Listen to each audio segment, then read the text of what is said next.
Brian, thank you. I had turned my microphone off. And I didn't even, and I've been sitting here chit-chatting away.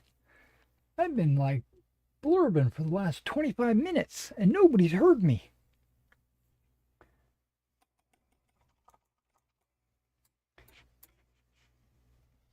Wow.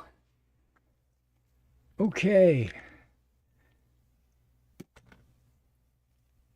Let me catch my breath and I'll say it all over again or try to remember what I said.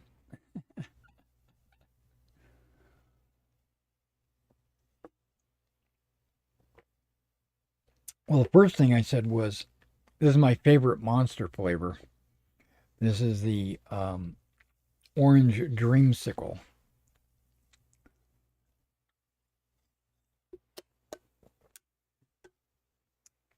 So, hello again, everybody. This is Derek, and I'm coming back at you with another Wargaming and miniature video where I'm going to paint my Burgundian low country pikemen. If you've been following along with my project updates, you'll know that I put a pause on my American War of Independence project for a month or two. Right?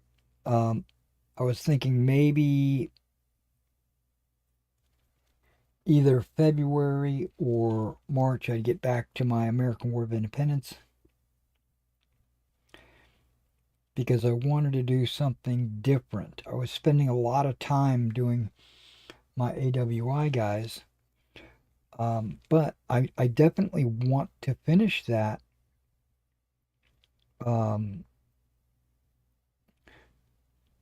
But I just wanted to take a break, do something a little different.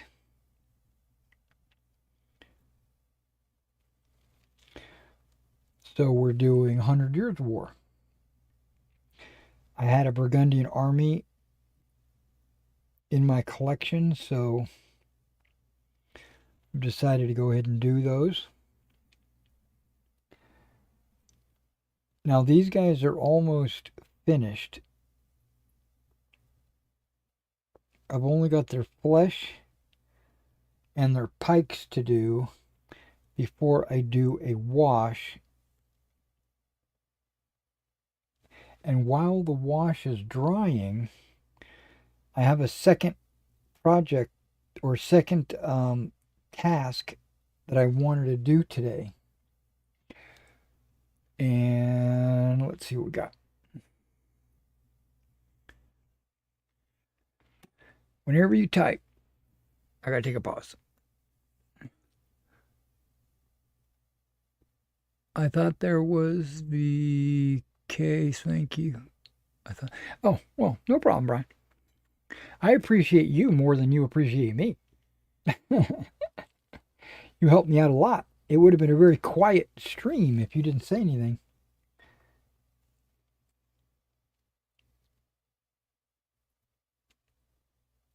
But I have a second job, and that's I'm going to adjust my shelves. I'm going to expand some of them, and I'm going to narrow some of them. And the reason why is they're not efficient. I have these Sterilite tubs that I have up on my shelf that they fit perfect, but the height is not perfect. The shelves are about 1.5 tub high. So what winds up happening is there's wasted space, if that makes sense. So what I want to do is I want to take the top couple of shelves and space them out so that they're exactly 2 tubs high, so I can stack tubs on my shelves. But what that'll do is it'll shrink the lower shelves, or I should say condense lower shelves, which I wanted, which is okay, because I want to put some of my terrain on my shelves, but I don't want there to be any wasted space for the terrain. And the terrain is very low in height, right? So, like a field or a town sector or something like that.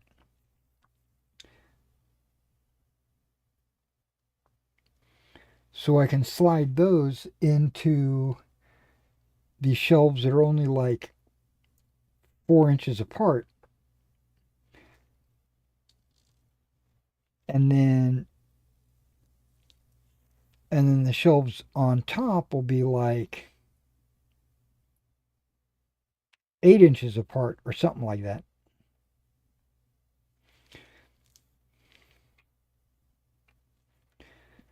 So I only have 2 colors left for these guys before I do the wash. Well, I shouldn't say 2 colors. I have 2 things that need to be painted. The flesh and the pike. And I just messed that guy up. Not enough to worry about, though.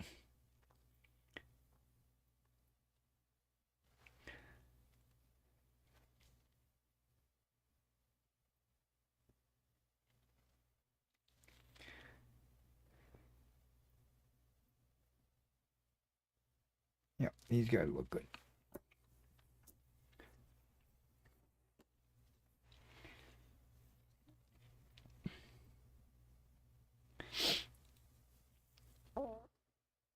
So I was talking about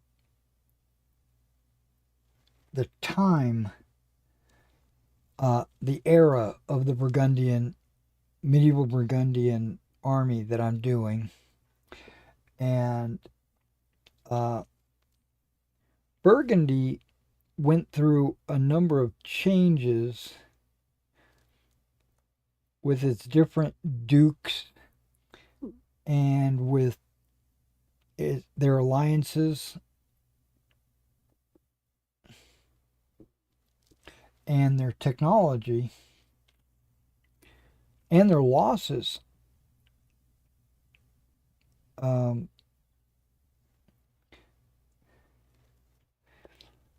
So I wasn't really sure which era that I wanted to do, because in Meg, which is the rule set I'm using, they have a Burgundian army list, but it has some caveats that certain units can only be used in certain years, right? So I'm aiming towards a 1431-ish era, which is Philip the Good. And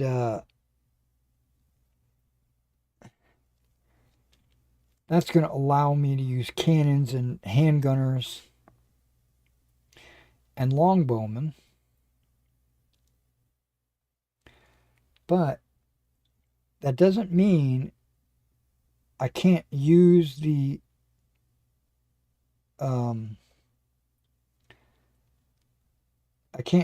army for another era.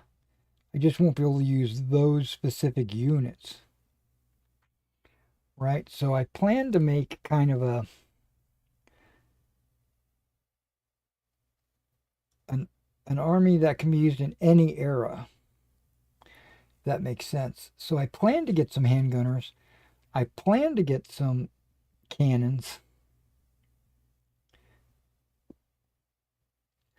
I already have some, already finished some longbowmen.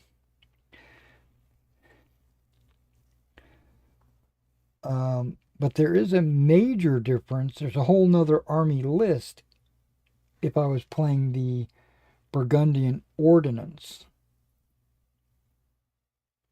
which is kind of like a major change of how they organize their armies.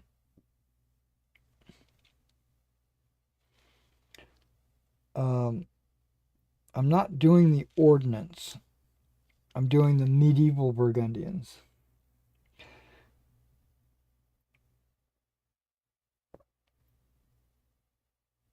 And the medieval Burgundians can pretty much go up against anybody.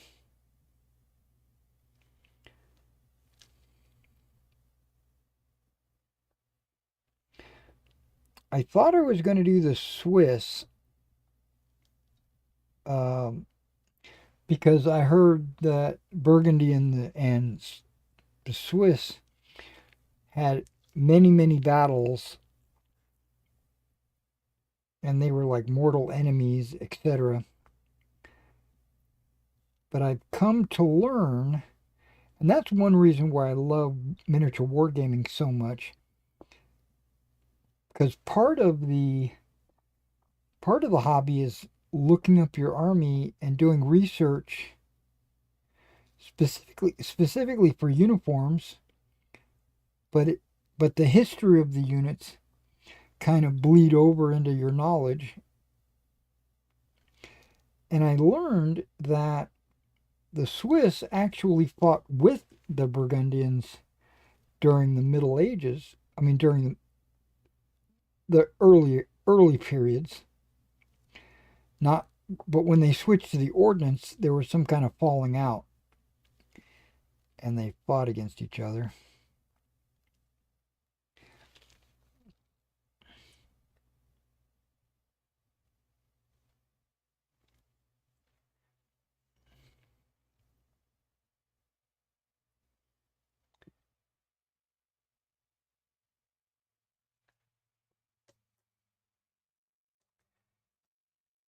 So I really don't need to do the Swiss army um, for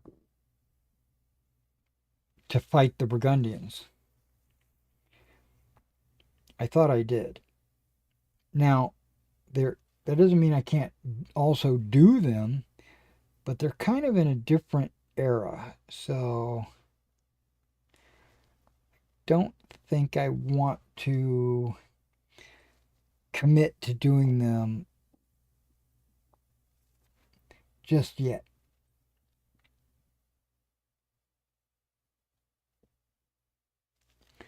The English fought with the Burgundians early, but then when you get late, then the French fought with the Burgundians.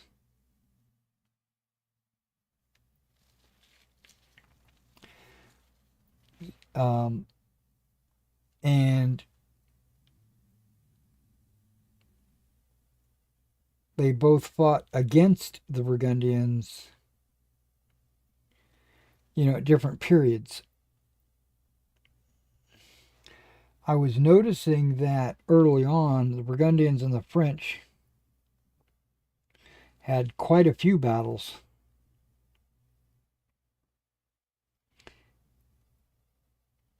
So I might do the French army next.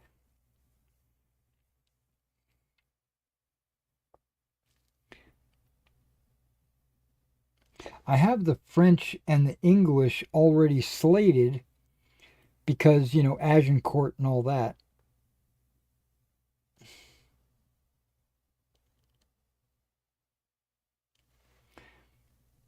But that's only one battle.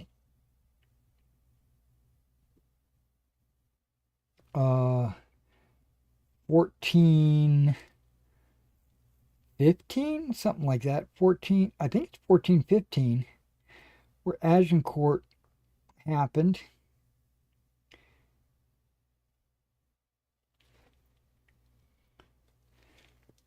And if I do some battles in and around 1415, my knights will actually be superior. Because after 1420, half of my knights become average.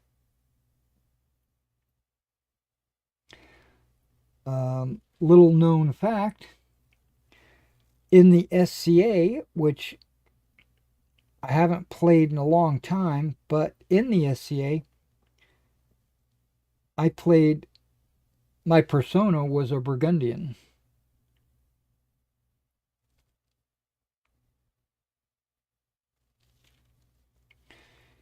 And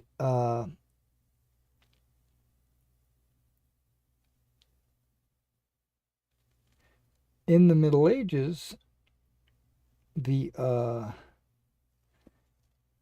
warriors, the knights, would sometimes paint their helmets.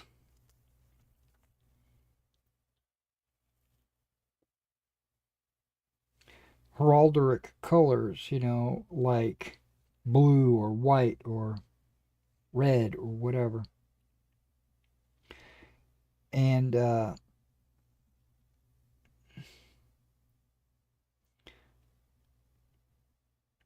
I did that in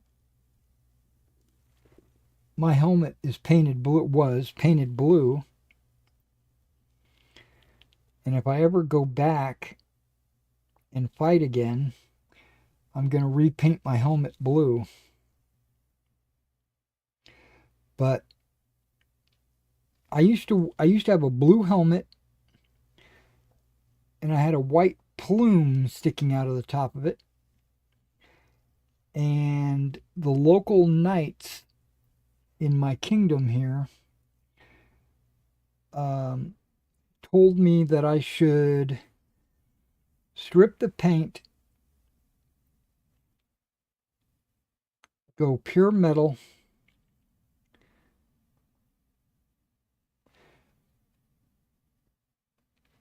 because they didn't like my blue helmet. And I took their advice,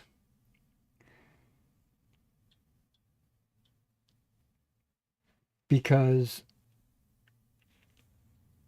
I wanted their approval. Looking back on it, I should have told them to go pack sand. They don't know anything about history.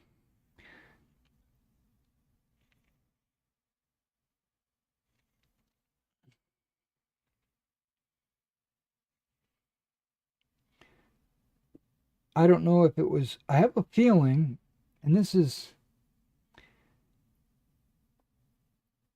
hindsight is 2020, right? But I have a feeling that it was a test of my convictions.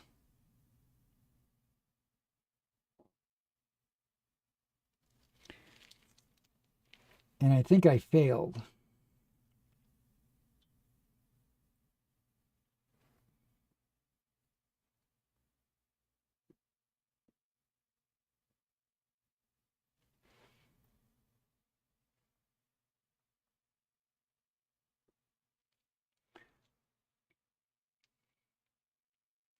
But having said that, I'm not going to paint all of these guys' helmets blue or red or white or whatever.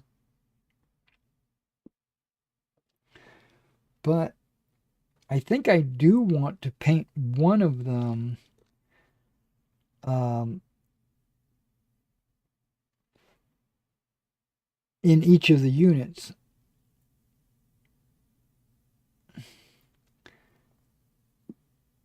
Mainly just to kind of differentiate one of the guys.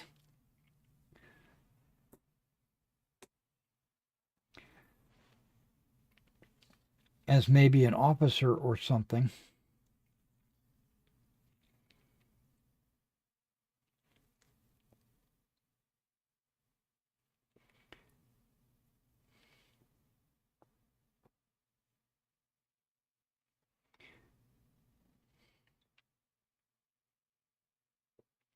I do plan to put a banner on at least one of these pikes in each unit. And then on that same base, I can have the guy with his colored helmet to kind of represent a leader.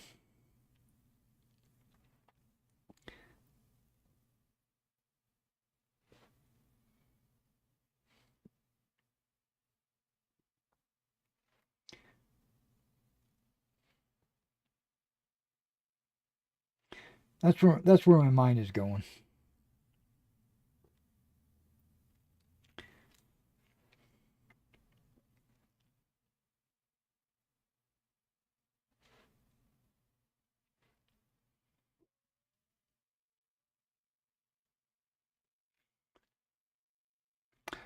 Oh yeah, it's not just the pike. I've got to ah, I got to paint their belt and their sword sheaths.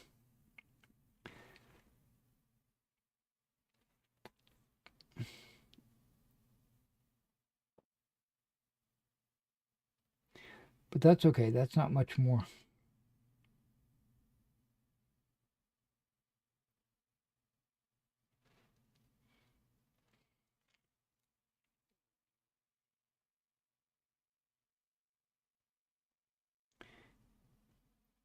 Now I've already distinguished each unit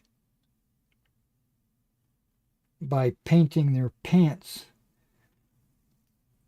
two different colors. I have half of them have red pants and half of them have blue and white pants. So organizing my units won't be a problem, or at least identifying which units are which bases belong in which units.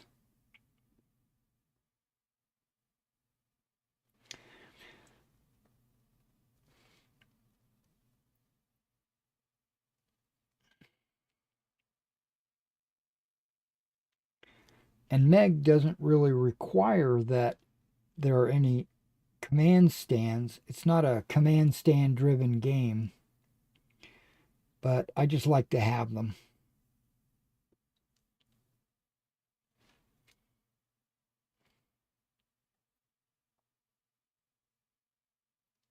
I think it makes the army look better when like different units have different banners and stuff like that.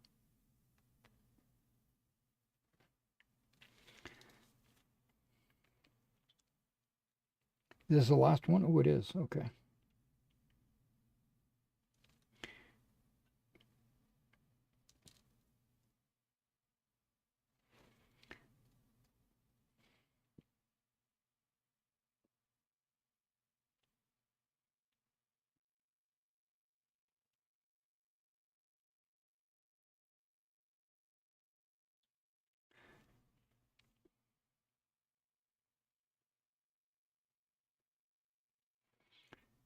Um,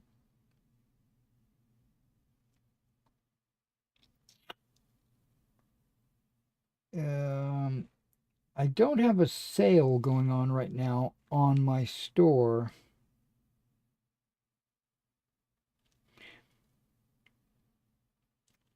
Uh, but I was thinking that I was going to do like a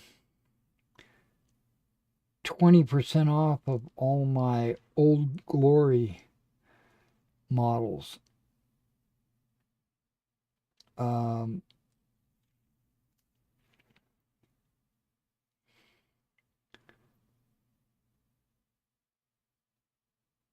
that's what I'm thinking. And one reason why I'm thinking that is because I've got an Old Glory order placed. I just don't have it in yet. But I don't mind clearing out what I already have, to make room for what I'm getting in, if that makes sense.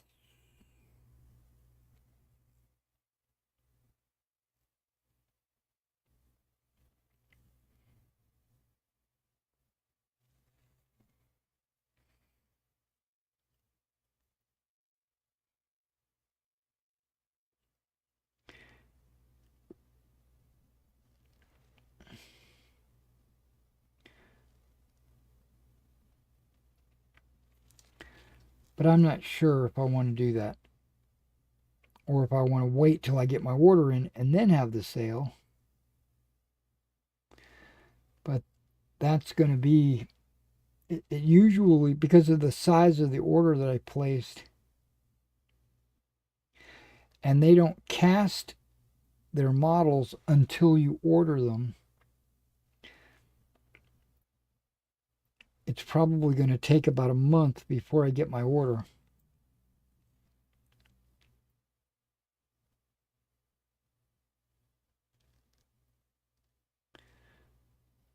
So then I would have a month of no sale.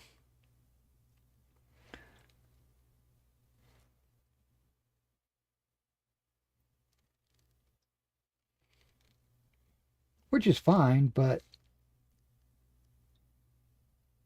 I like to have a sale every month, just on different things.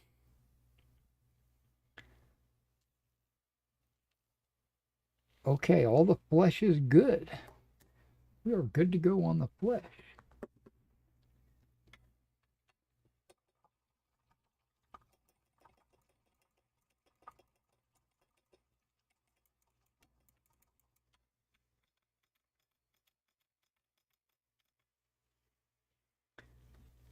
Okay, so sword sheaths. Normally I do with them in red. But in this case, I don't think I'm going to do that.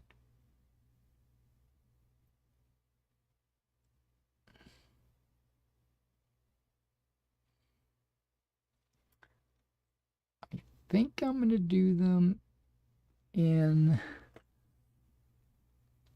leather brown.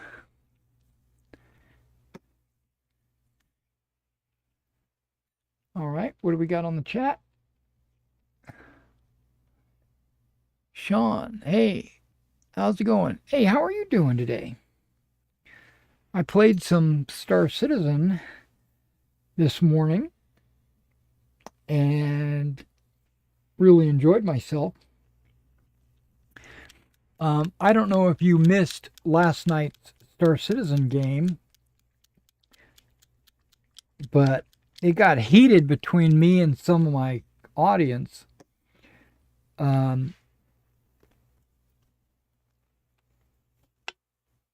Here, I'll explain here in just a second. Give me a second.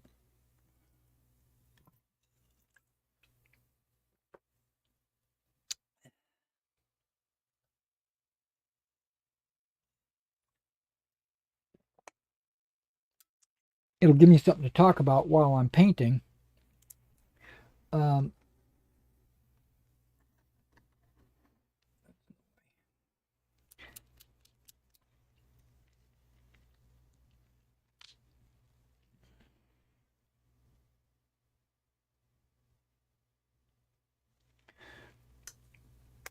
the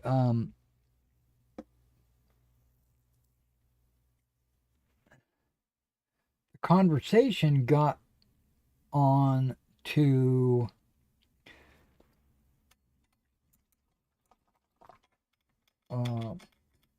my old clan, or my old group, which was Mech Warrior Online, because one of the guys made a comment about what I was doing or what the game was. Oh wait, we started talking about bitching Betties, right? Because he asked me what my favorite manufacturer was, if I remember right.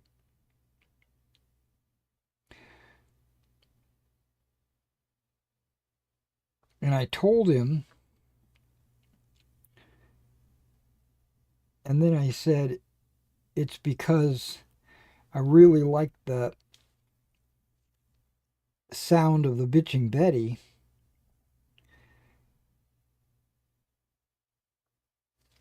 And then he goes, oh,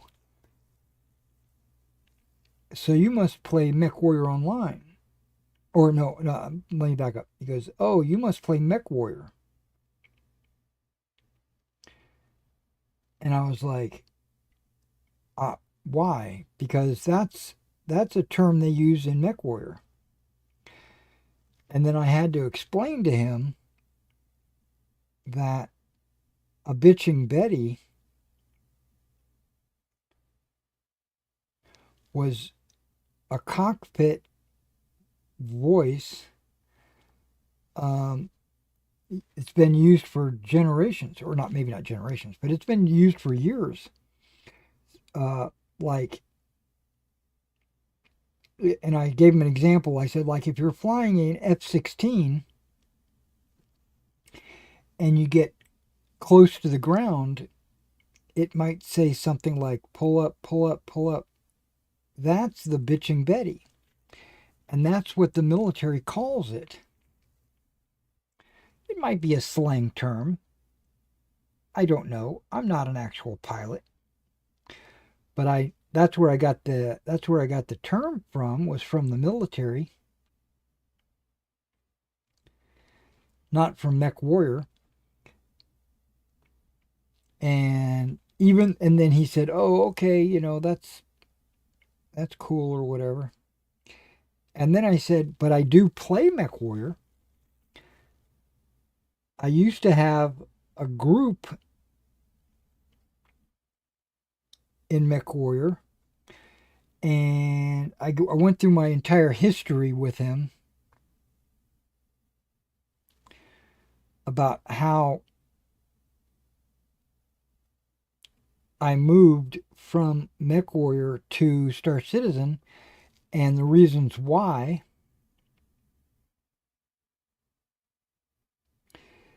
And then he went and he looked up my old organization, which was the Davian Royal House Guards. I don't know if you're familiar with them. I said, if you play Mech Warrior, you might have heard of them, because I think they're still active or whatever. I went back to play a game or two with them, because when I left, I told them that I wasn't leaving. I was just going to play a different game. And then every now and then I'll come back and play with you guys, just for S&Gs. And I turned the group over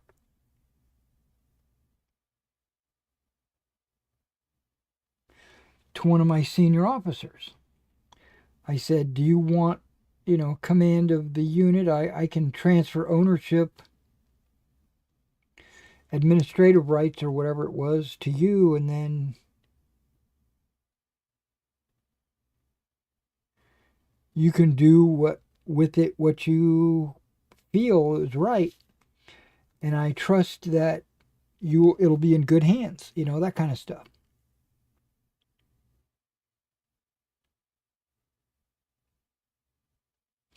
Okay, so up until that point, the conversation was civil, right? I was explaining what had happened to me. I explained to him why I left the organization and all that stuff. So it was very civil. And then he said, "Oh, you must have turned it over to this guy named Cyber Bonbon." And I was like, "Yeah, that's right. That's the name." I was calling him Bonbon. But yeah, he called himself Cyber Bonbon.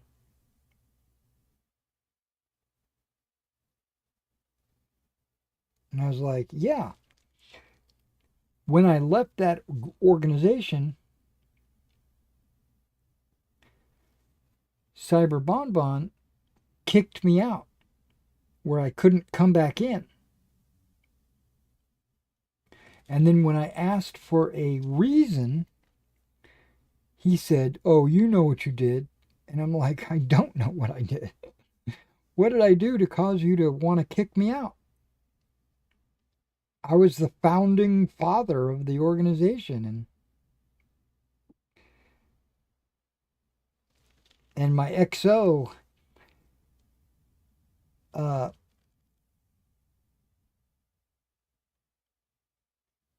came with me to Star Citizen and bought ships with me, and we had big plans, but we still wanted to play Mech Warrior, but apparently he got kicked as well. So I have a feeling that he kicked us because power went to his head, and he was afraid that we'd come back and take over again or something. Because we had approximately about 100 members. That's not huge, but I considered that to be pretty large, a good size. You know, there were other groups that had, you know, a lot more than us. But okay, but basically I said, okay, if you're going to kick me out, then I guess I'm not going to come back and play with you, which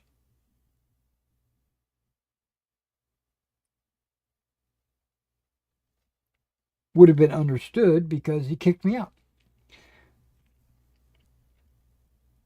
And I still don't know the reason why. Okay, so this guy says, "Oh yeah, I'm looking in their Discord right now, and they're talking about you." I doubt that because I've been gone for 10 years now. You know, ever since 2013, you know, I'm no longer relevant.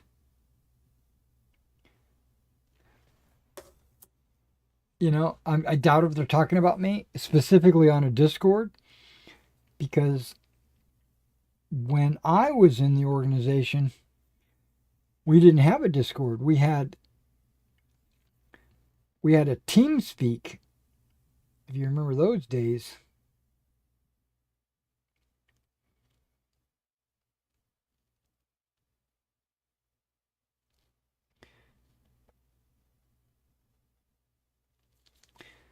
And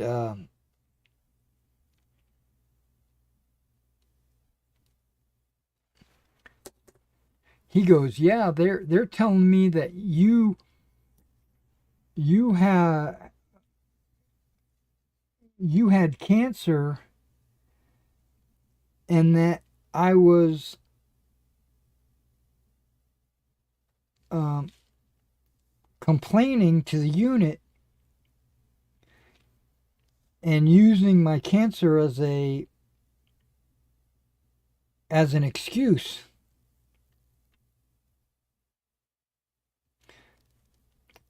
Um, that's a lie because first of all, I don't have cancer, and second of all, I didn't make any excuses. There were no excuses that I needed to make.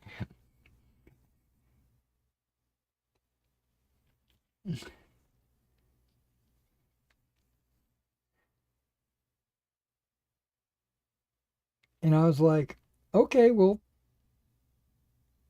you're mistaken. That's not what happened or whatever. And then he started to argue with me about how I was a toxic um,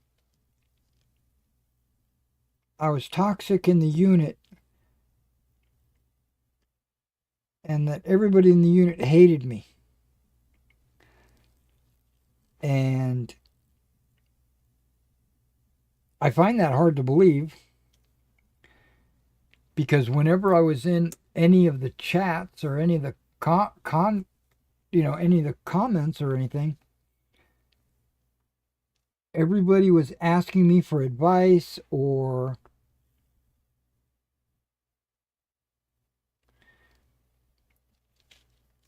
complimenting me on X, Y, and Z, or basically just being friendly, you know? Everybody I talked to was friendly. We had a problem with a new member that came into the group and was sowing dissent.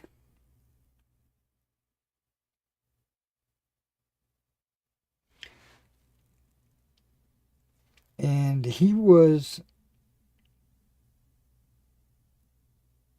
later to be found out to be a plant by a rival group that came into our organization to plant seeds or whatever.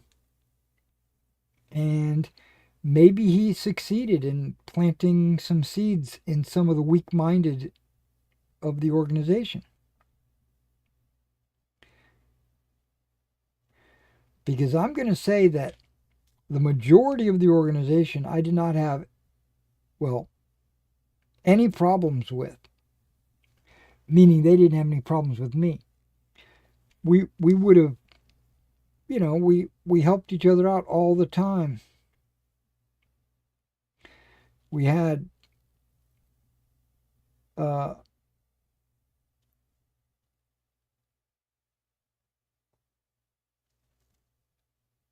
not going to say parties, but we had like group meetups and stuff like that. And I didn't have a problem with any of them. And they didn't have any problems with me. So it was just once this guy had joined the organization, he kind of soured the water, if you know what I mean. Moordale. That's his name. So if you're familiar with him, be careful.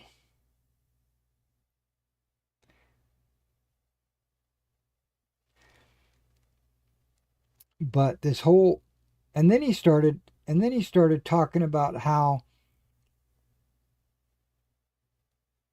basically he just started throwing insults at me for no reason. He doesn't, this chat guy, right? He didn't even know me. He just started throwing insults. And he said something to me about a toilet, if I remember right, in the game that I found to be very at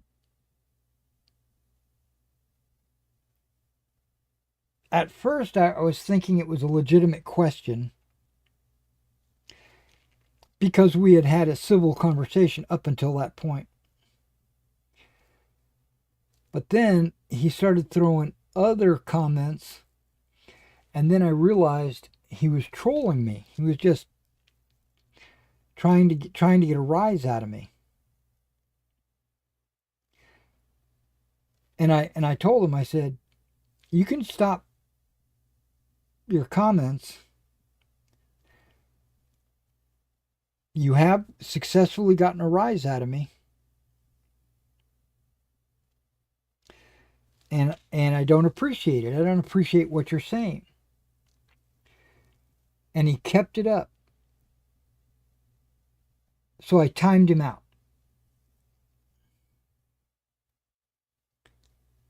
Gave him a timeout. And then all of his, when I did that, I didn't know it was going to do this, but the YouTube just immediately deleted all of his messages. And then someone else got on there and said, you just deleted all of his messages. You're toxic. joining with this guy that I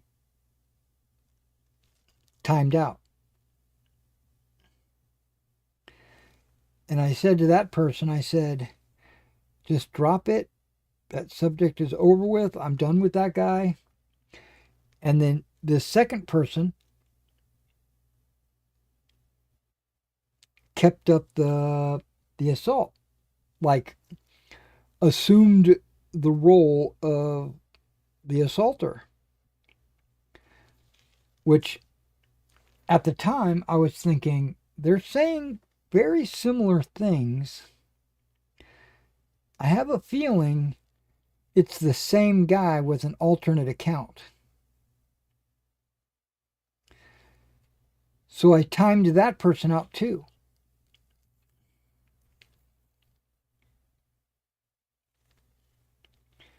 And then a third person came on and started calling me toxic. And I said, what is going on? I said, is it a full moon? You know, what is going on? Why are all these people coming at me like this? Because I'm like the most amiable person that I can think of. I see some chats, so I want to jump in there. Let me switch my glasses. Sean says, I'll have to check that one out. A little Jerry Springer action while you play Star Citizen. Sounds like fun. Yeah. After all, you know what you did. Right. Appreciate that. But seriously, sounds like he was trolling you a little bit. In a bit, you'll double your view. Yeah, I maybe. Also, you have to remember some are ashamed of nothing, offended by everything, contributes nothing, entitled to everything. You're absolutely right. But I'm the most, or at least I'd like to think I am. I like to think I'm one of the most friendly people in the world. I'll answer questions. I'll help people, whether you're in my unit or not. You know, I will bend over backwards for people. I'm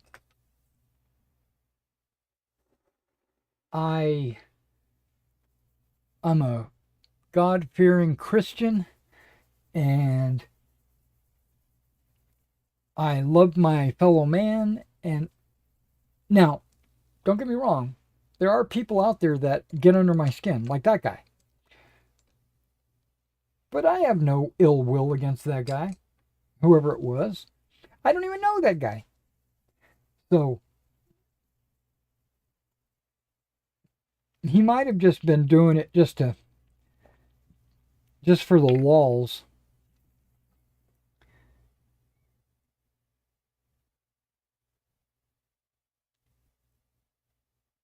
Okay, I think this is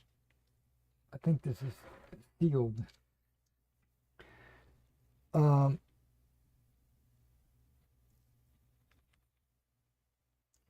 Yeah, I was thinking I might play a little bit more Star Citizen this afternoon, actually.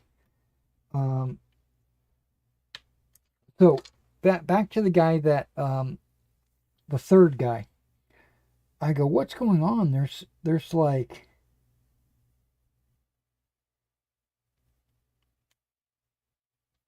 everybody's starting to come at me, and I don't understand why.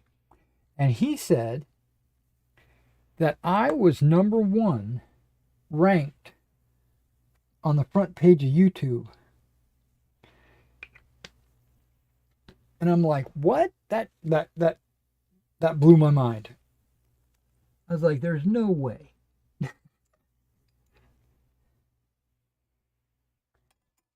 But he said, yeah, I mean, you're getting all these new viewers coming in and you're acting all toxic. And I'm like, I don't even know what you're talking about.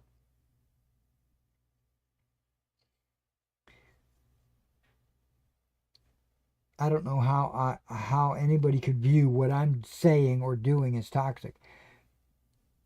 But that was the end of the conversation. I moved on. I think that's towards the end of my playtime, so you might be able to fast forward to the end. Okay, this brush might be too big, because normally you want to use the biggest brush possible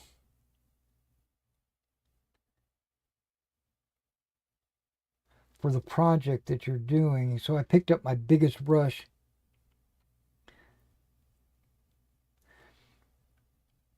Okay, so what I'm going to do is I'm going to paint the tops of the shafts with this brush and the bottoms of the shaft with a different brush.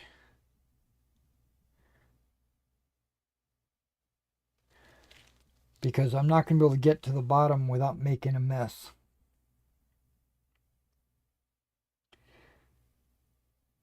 So, a little Star Citizen news, if you're interested.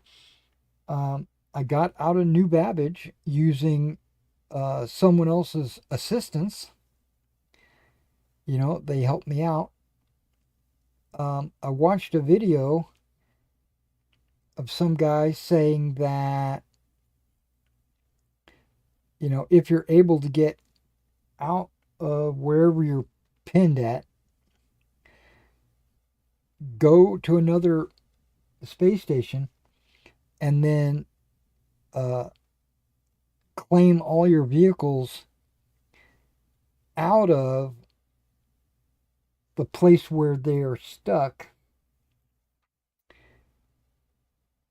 and you should be good, right? It's like a workaround. I did it and it worked. So now I'm testing. I went back to New Babbage this morning, stored my vehicle and logged out. So we'll see if when I log back in, if I'm going to be able to access my hangar. If not, I have a plan to escape New Babbage again.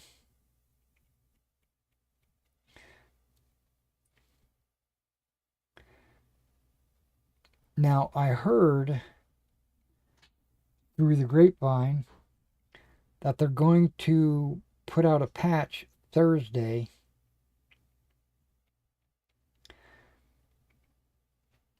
and this patch potentially will cause a wipe.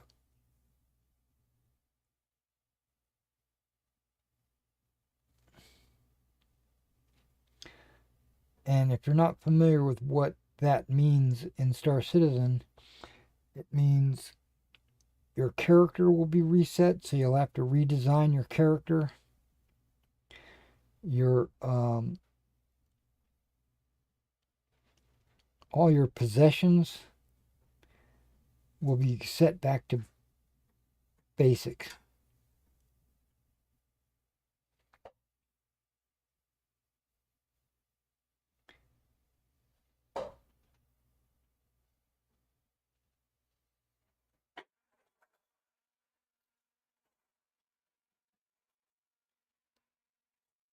So if you earned anything,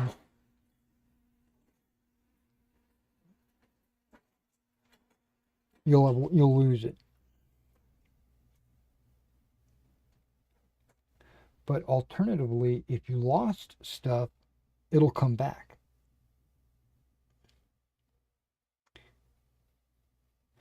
Which is kind of good for me because there were some unique weapons that I have that I had on a ship. And when the ship was destroyed, I lost all those weapons.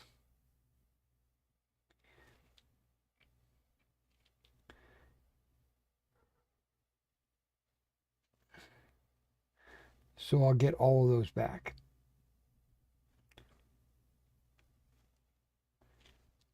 My money will be reset back to starting money.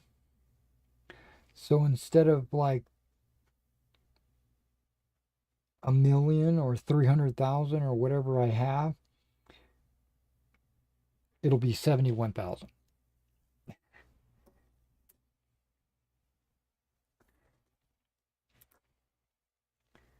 But that's okay. I don't mind wipes.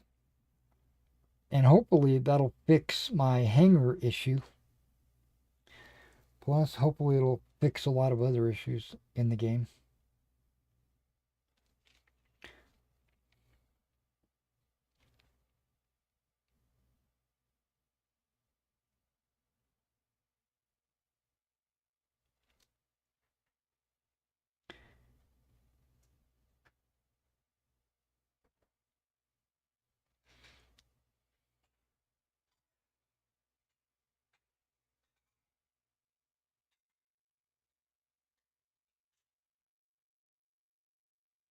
Are you off today? Yeah. Okay, so if you hear any banging, I'm going to be moving my shelves around. So don't, you know. I'm going to try to be quiet, but it's going to be like a rubber mallet.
Wow, this is painting these pikes are like not as fast as I thought it was going to be. Should be just basically simple, right? But because they're stainless steel wire, every little brush stroke kind of shows up.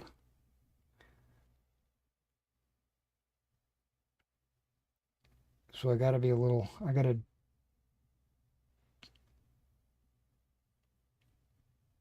once I paint it, I got to go back over it and fix the brush strokes. Even though the brush strokes would make it look a little bit more like wood, but it won't because it's silver.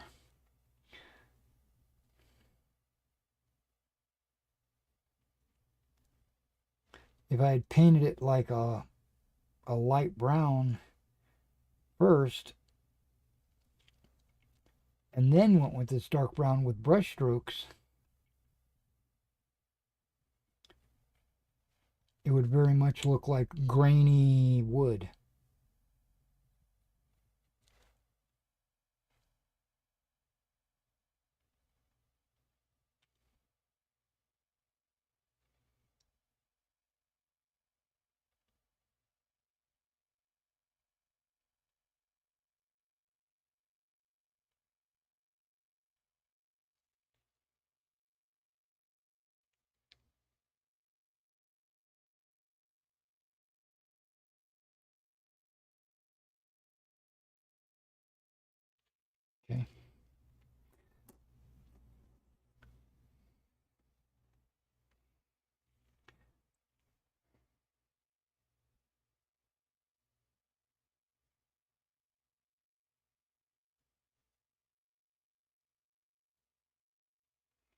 I don't know if that's glue or if that's paint or what, but there's like a little fuzz sticking off the edge here.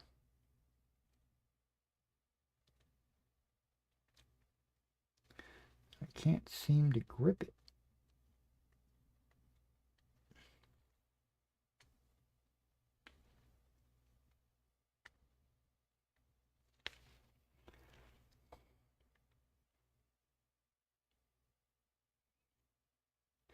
So I don't have a whole lot of units for my Burgundian army. Remaining, that is, out of the basic army, but I need some dismounted foot knights. I was thinking I need some Italian knights as well. Mounted, that is.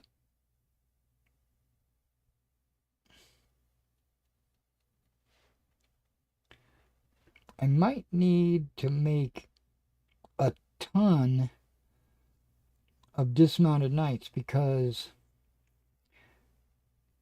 almost all of the mounted knights can dismount.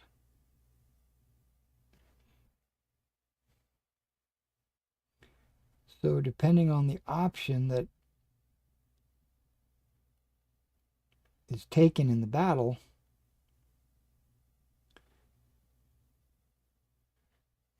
I'm going to need some figures for dismounted knights. But I also have knights that start dismounted.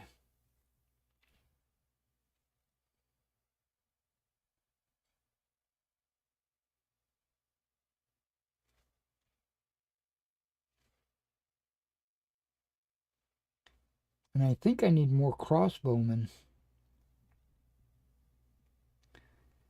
because only after a certain period can those crossbowmen become longbowmen. So what that means is in the early periods, they have to be crossbowmen.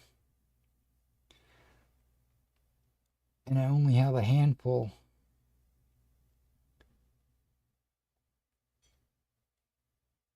of crossbowman bases, if that makes sense. Yeah, I'm only doing the top parts of the pikes. I'm going to have to use a smaller brush for the below the hands.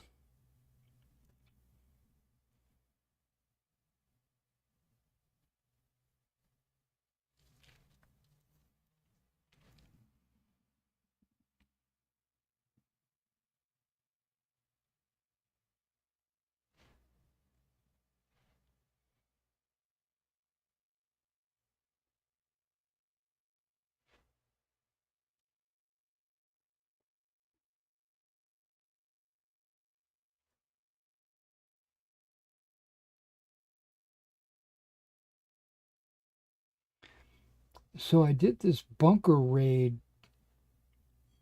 today.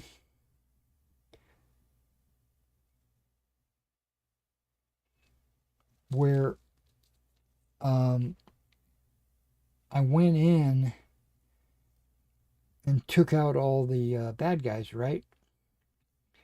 And when you do that, they give you like 30 minutes to clear out, or they will consider you trespassing.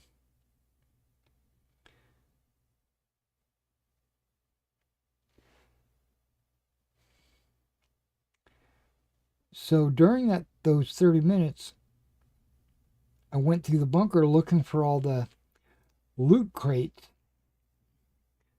so that I could find unique items and stuff like that. Didn't find much.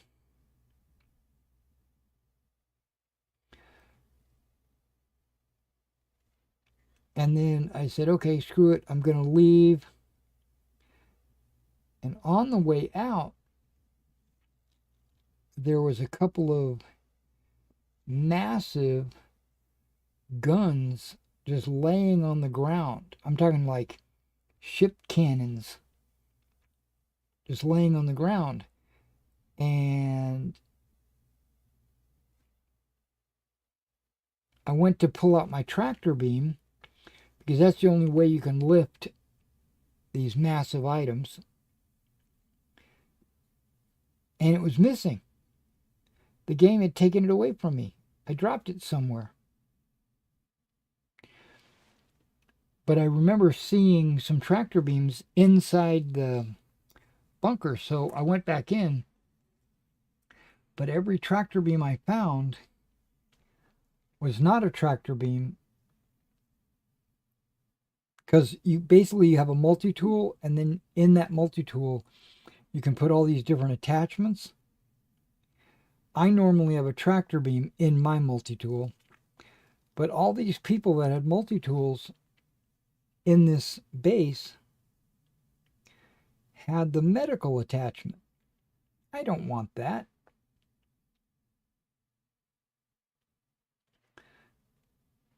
And so I spent at least 20 minutes looking around inside the base for a tractor beam.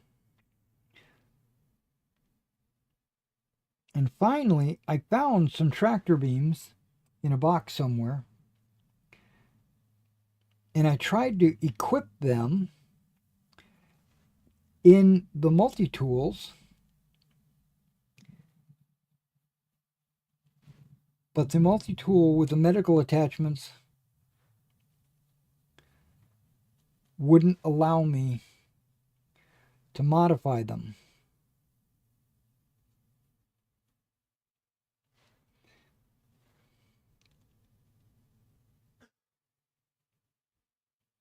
So I had like 4 minutes left, and I said, okay, screw it. I'll just run to my ship and leave before time runs out, and I'm labeled a trespasser. And then on my way back to the ship, I remembered that my ship has a built-in tractor beam in the back to move cargo around. What I should have done was ran to my ship, flew my ship over to where those guns were, and then used the onboard tractor to pick them up. That was a lesson I learned. I spent way too much time trying to get a handheld tractor because that's what I normally use. I don't like using the tractor on the ship because it's too sensitive.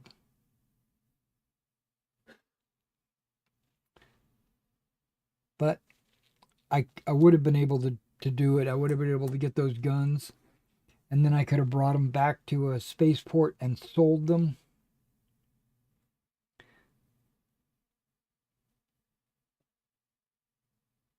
Oh well. Again, lessons learned.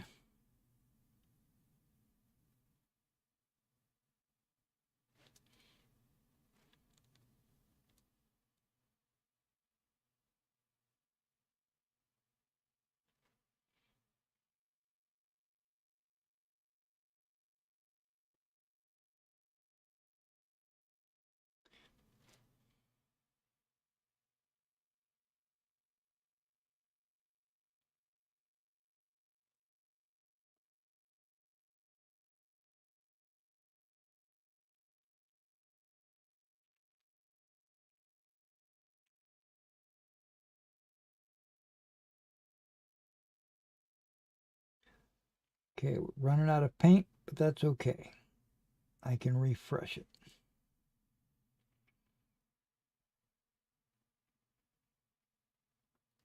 For the parts of the pike that's below the hand.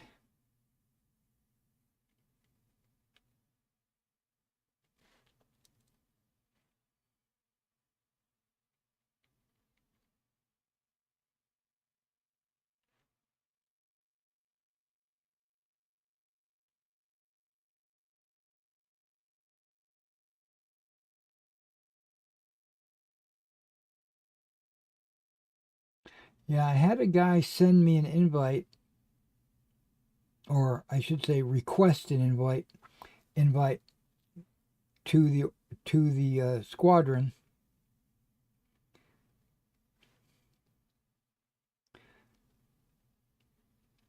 He's prior service. He said he saw me on YouTube. Thought it would be a good fit.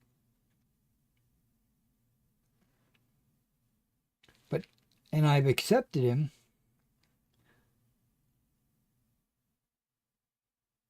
But I haven't seen him anywhere.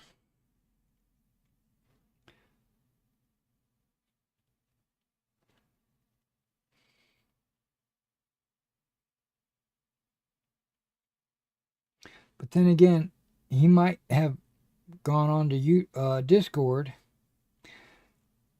And I very rarely ever go to Discord unless there's some kind of activity happening.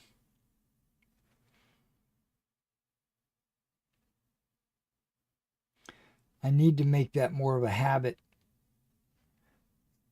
to go on there every day, at least just to check in.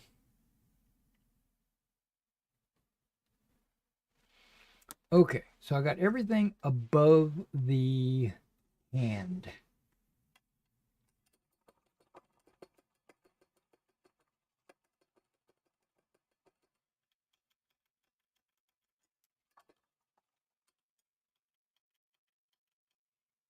Okay, gonna have to use a different brush. I'm using oak brown for the shafts.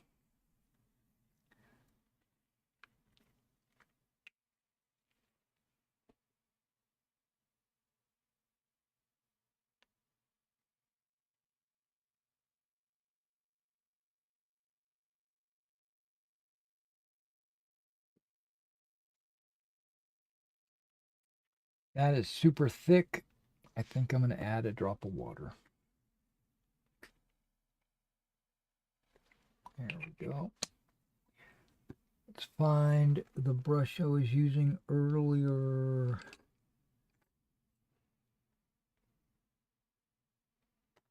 Dang it.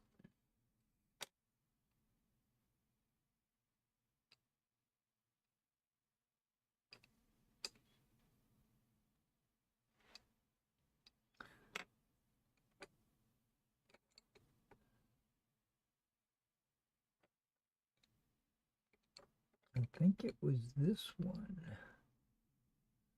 Nope, that wasn't that one.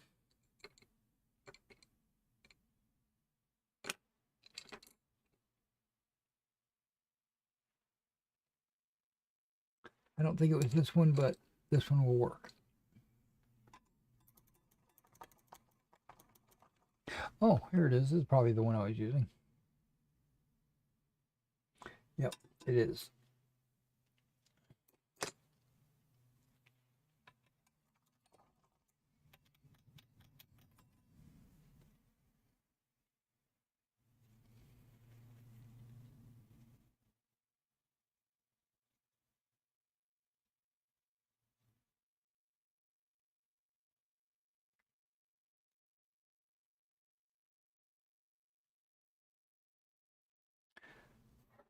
All right. Let's get the rest of the shaft.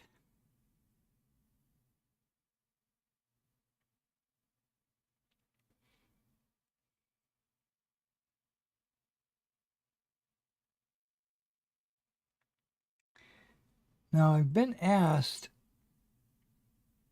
if now is a good time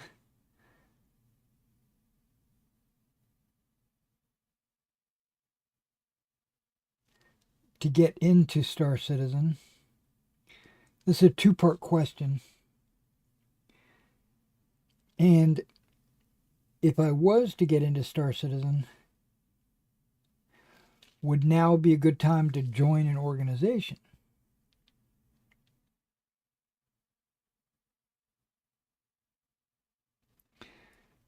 And I'm going to say yes on both accounts.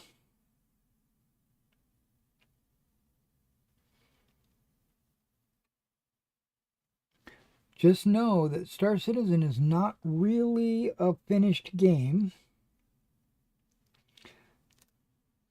But that's not what you asked. You asked, not you specifically, but these people that are asking me this, is now a good time to join? Yes. Because not only do you learn about game development,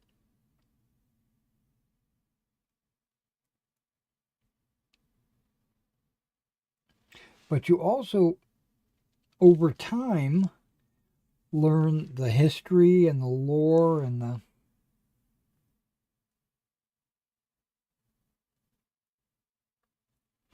the ships, their capabilities.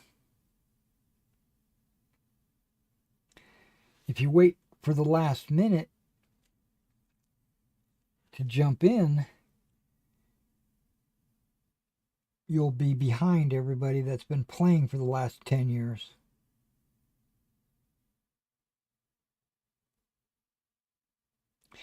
Even though the game will be different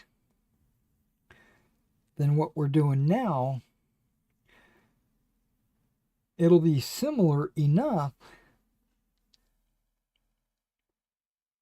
that you won't be starting from scratch.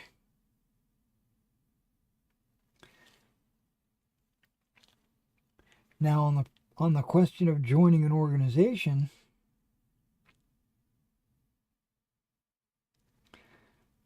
I say join because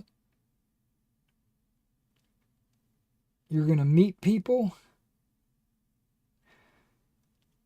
you're going to learn from them, they're going to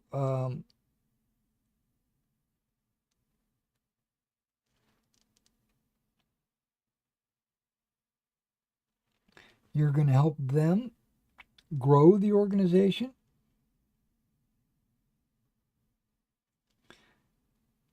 So that when the game does go live, you'll have a group of people that have already been working with each other for years. They know each other.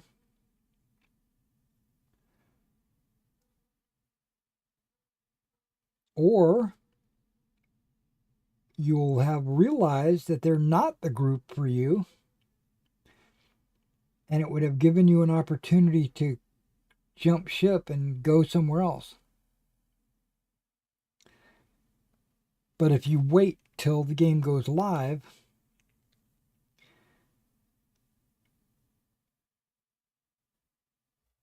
you'll have to join an org at that time,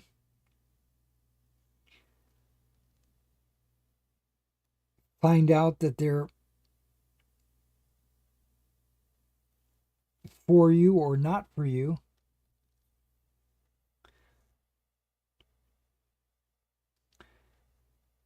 and then jump ship, and it will be you'll be behind everyone else.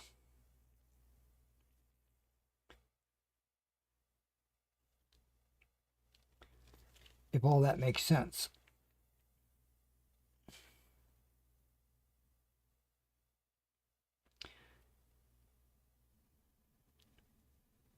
That's why I say get in now. Get in while the getting is good. All right. Those shafts are done.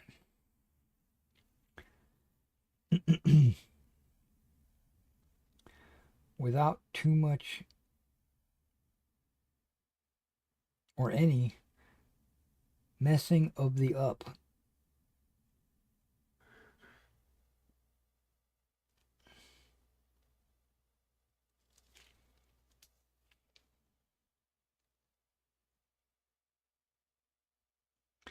I know that you guys don't come to this stream, Wargaming Weekly, to hear me talk about Star Citizen.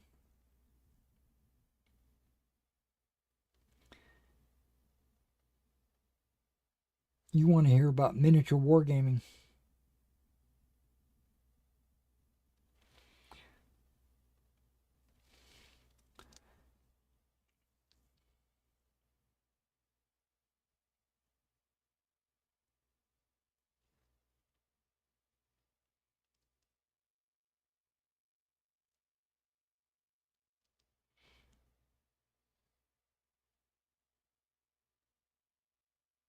So is there any news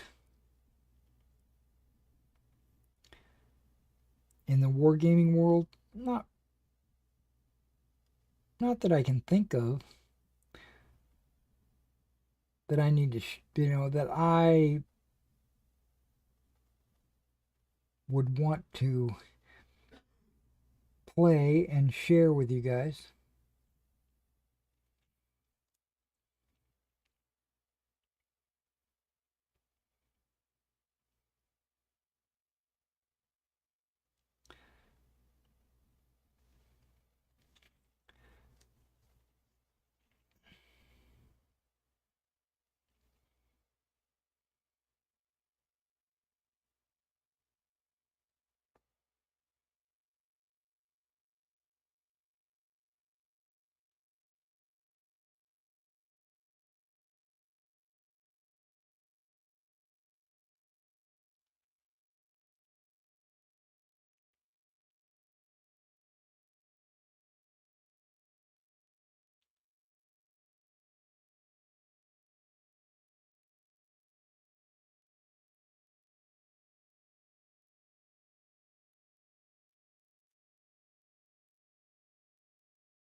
I noticed that Victrix and Wargames Atlantic are really pushing the Norman slash Viking miniatures quite a bit. They've got a lot of new releases. Oh, no, there is a piece of news that really is a bummer.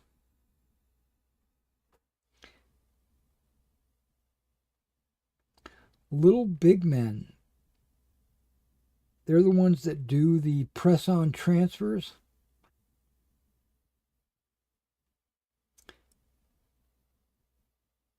$15mm, $28mm, whatever. They do banners and they do shield decals for like my Romans and Macedonians and stuff like that. They the owner got really sick.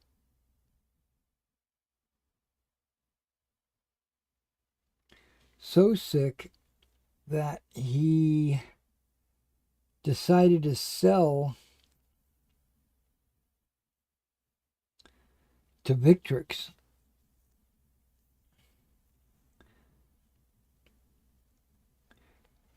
I tried placing an order on the Little Big Men website, and it said,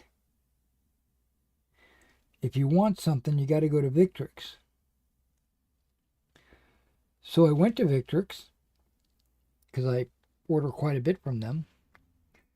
They do have decals like they always have had, and they were always Little Big Men decals,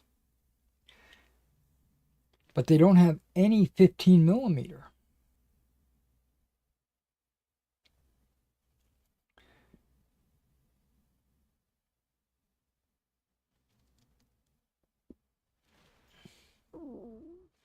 So hopefully Little Big Men and Victrix can get that sorted, because I was wanting to pick up some more 100 Years War banners or something. I don't remember.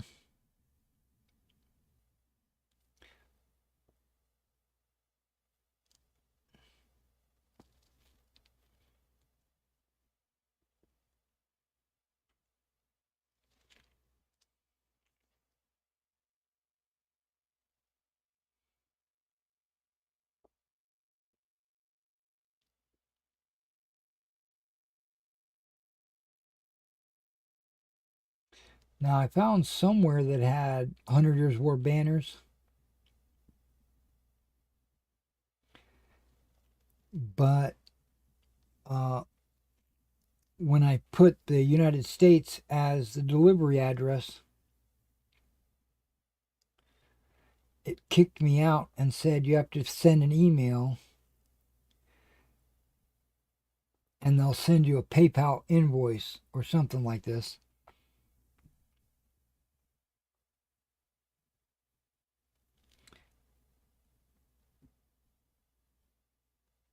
Which is kind of sketchy.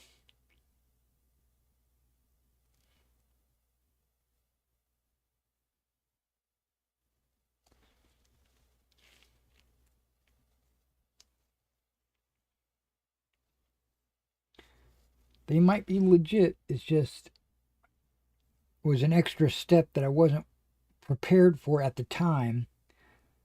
So I kind of just backed out.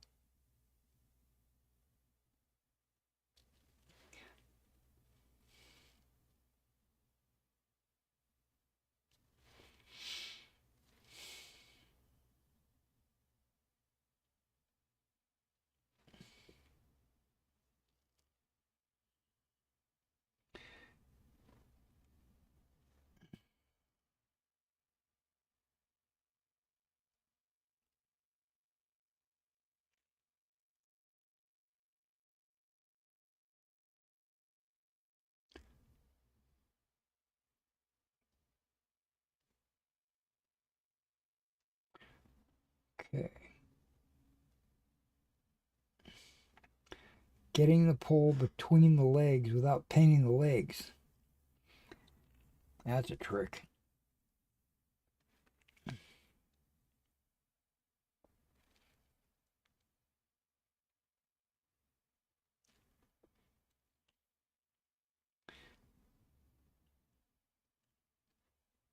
You'll probably never see that, but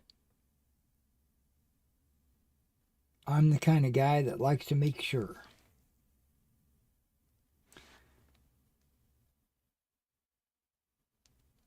I'm not a speed painter. I try to paint well. You don't get good paint jobs from speed paints.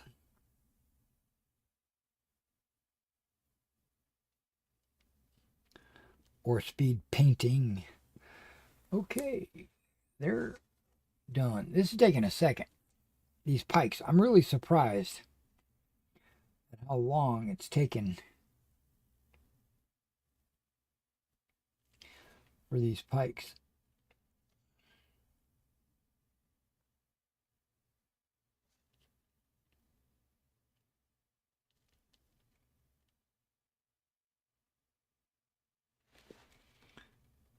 I thought it would be just done.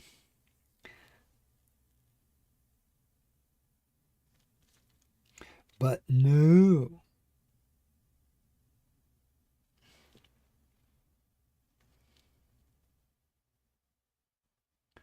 I've got to paint them. I have standards.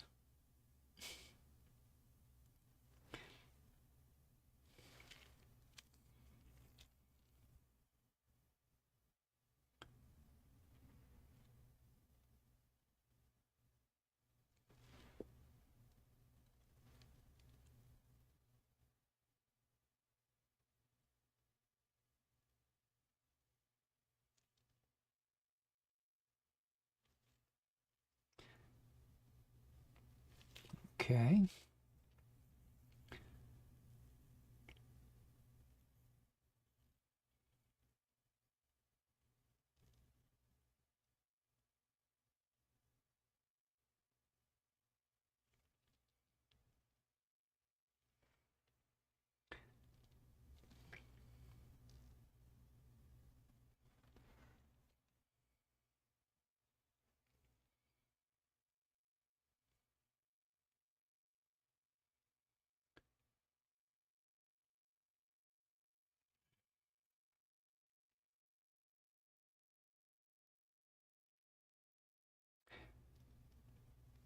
Yeah, I think the next thing I'm going to paint is going to be for the store. It's not going to be my personal miniatures.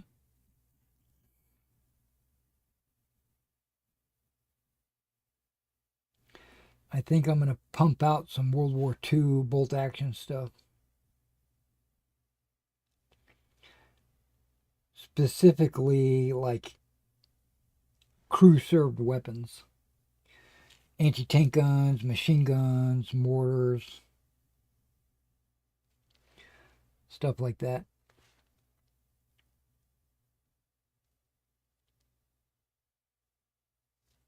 I did order some figures from West Wind.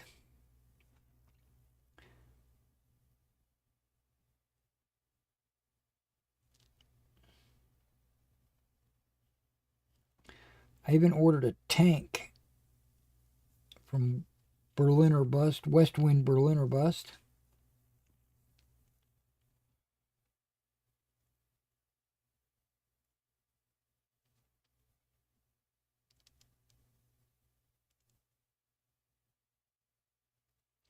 They make metal and resin World War II vehicles.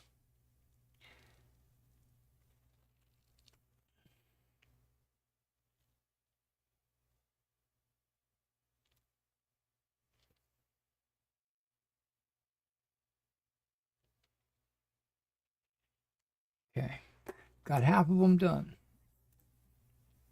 Other than the spear point, that's going to be that natural steel.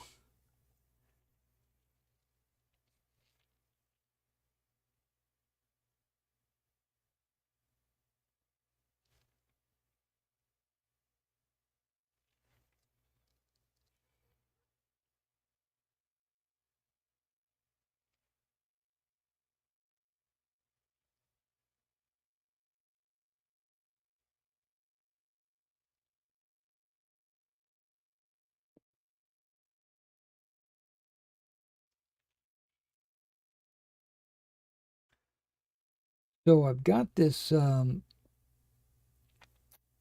got Walmart Plus, right? It's a yearly subscription to Walmart's online store. It comes with a lot of perks. These perks are way better than the amount you pay for Walmart Plus.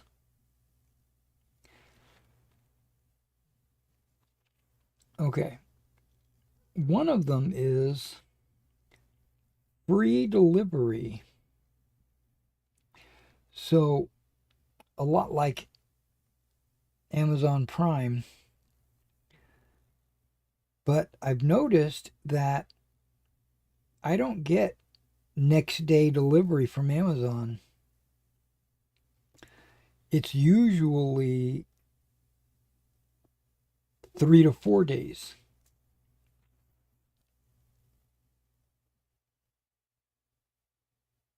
It's free delivery, but it's not next day. And like I'll order Monster drinks or whatever,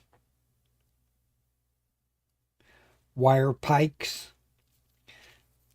you know, and the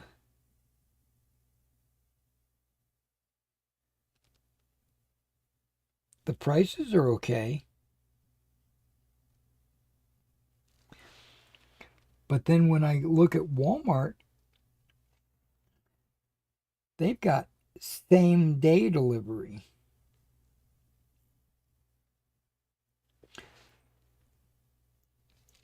So, like today, I ordered, believe it or not, I ordered some ice cream and some salad fixings like lettuce and uh, what's the other thing? salad dressing, some shredded cheese. And that's all going to be delivered today.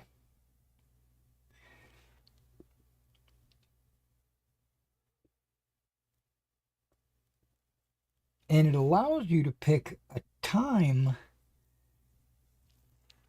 what do you call it? Like a window when you want it delivered. Now, the earlier the window, there might be a surcharge to make it fast. So, like if I wanted it within an hour, there'd be like a $10 surcharge. And if I want it within 3 hours, there would be a $5 surcharge. But anything after that, it's free. So,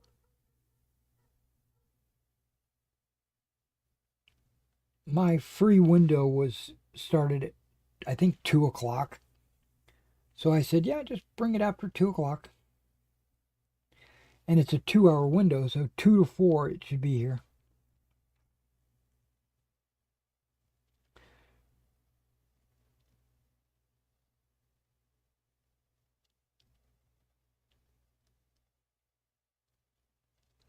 But yeah, I mean, that's awesome. Oh, wait, I ordered some drinks too. Sparkling ice, which is kind of like my new what do you call it? Prime mover.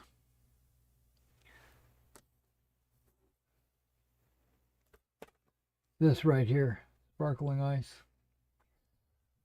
It's kind of like a flavored water, carbonated soda, water.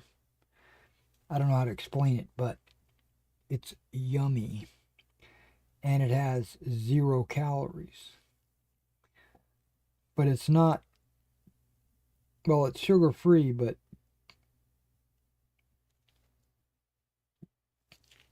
I don't know how they get 0 calories because it tastes good.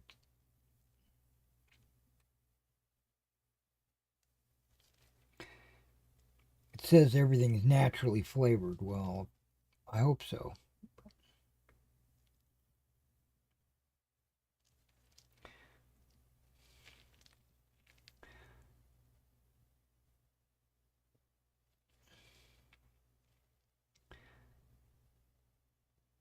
My wife was shopping one day at somewhere, I don't know where, Aldi's maybe? And they had the sparkling ice there for sale. They were selling them 29 cents a piece, which they normally go for about $1.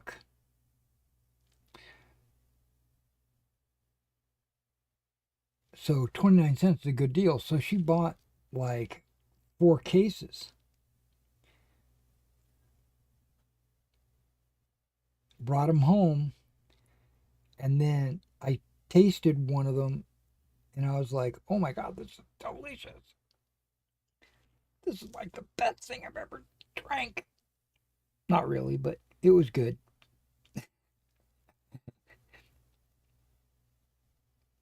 And I had a couple of different flavors just to see what was going on. I had one that was called apple cider. That's pretty good. I had another one that was called ginger lime. Not as good, but still good. And then they have like strawberry lemonade and a bunch of different flavors. So I ordered some.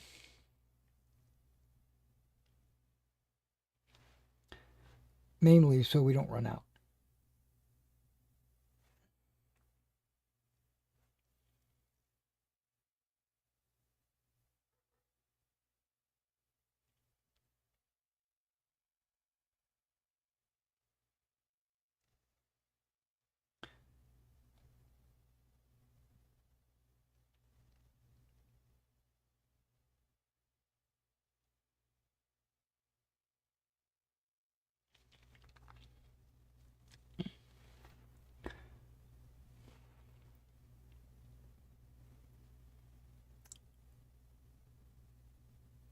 coming at this from the bottom, the underside.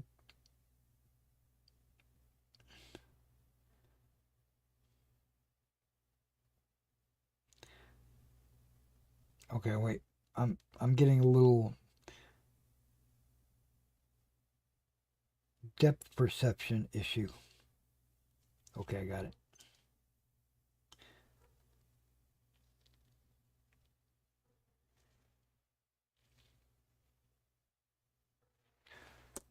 Okay, I've only got 2 left.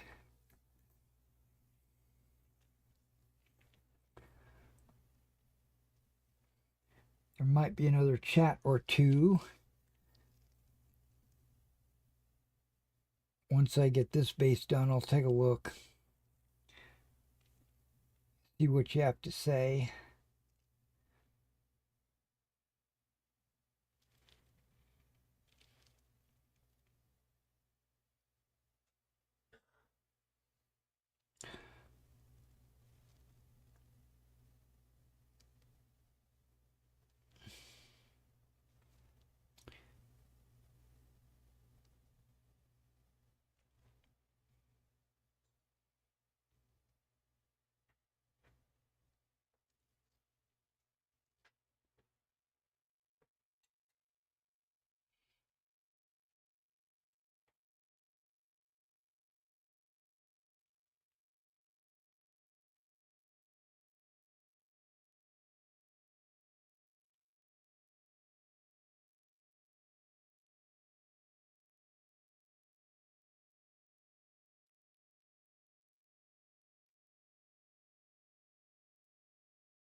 Focusing, I don't want to paint something that I'm not supposed to paint.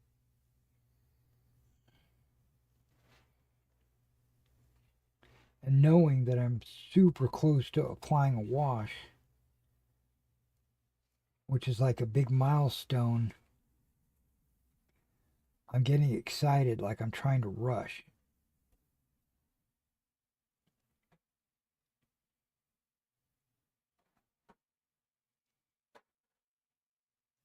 I have to be conscious not to rush.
All right.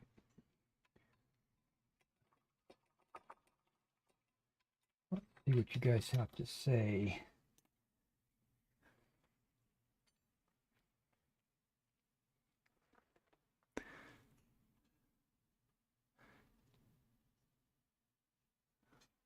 Also, you have to remember. Okay, I did that. Now, I have to admit, when you call this console players ghetto trash, I spent many a nights listening to Barry Manilow crying myself to sleep over it.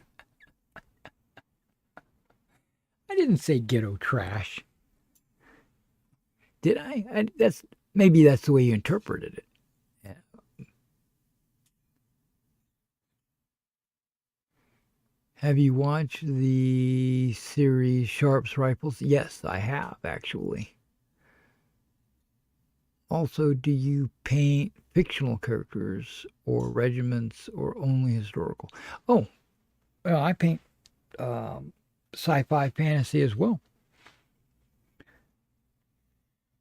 Yeah, I've got a whole skeleton army on the shelf over there. But I used to play a lot of Warhammer 40K, if you remember that game or know about that game.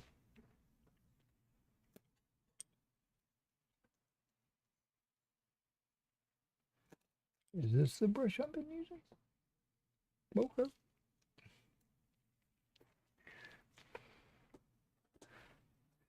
Let's get this last one done.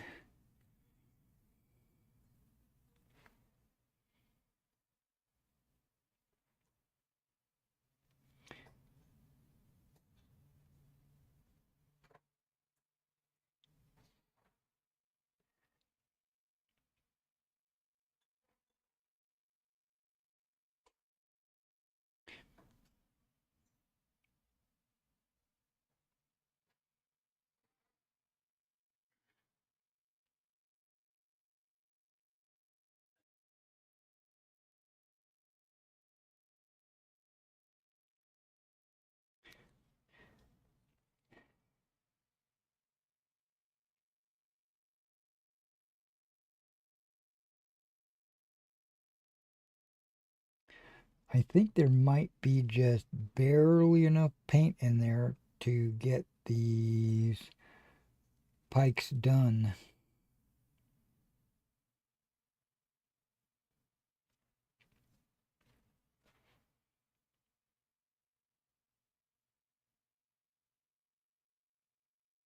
Which is good. That means there's no waste.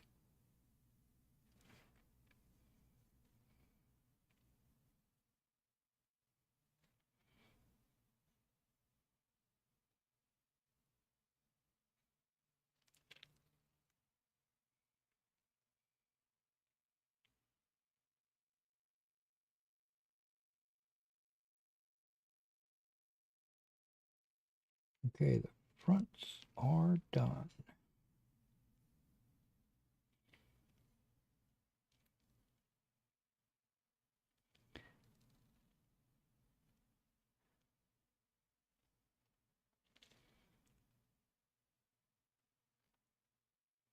Tops look good. Okay, we're going to the inside.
Now, let me clarify something about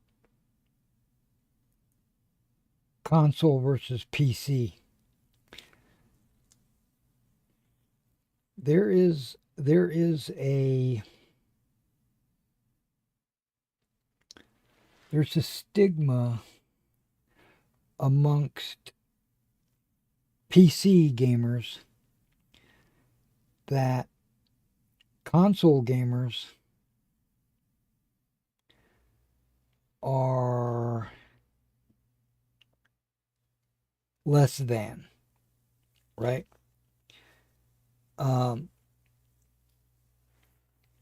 That doesn't mean it's true. It just means that's what the way a lot of PC gamers think.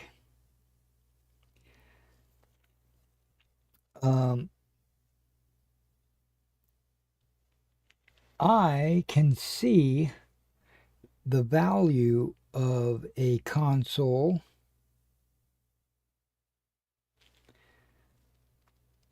in that it's simple.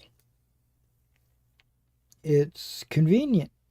You just plug it in and turn it on and put your game in there and you're off and running. And then you just sit and play whatever you're playing, Madden or whatever. And then when you're done, you just turn it off and you're done. Right? So that's kind of a cool thing, right? Your simplicity of it. The problem is, or I'm not going to say a problem, but where the stigma comes in is that what makes it cool is what makes it not cool. Because PC gamers want more. They don't want it to just be something you turn on and play. They want to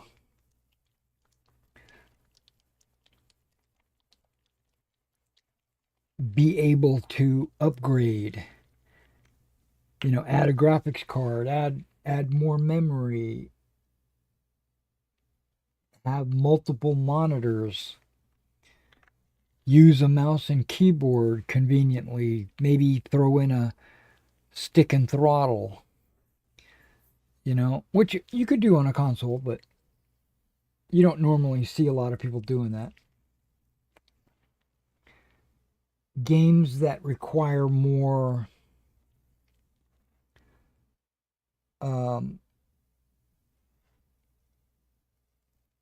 nuance or more long lasting I don't know how to explain it.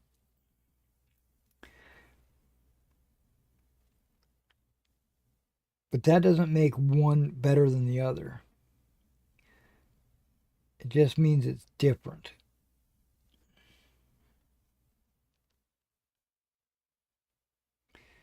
Now, just because I personally don't like console games doesn't mean someone else can't like them. Apparently, a lot of people like them because it's like $1 billion industry.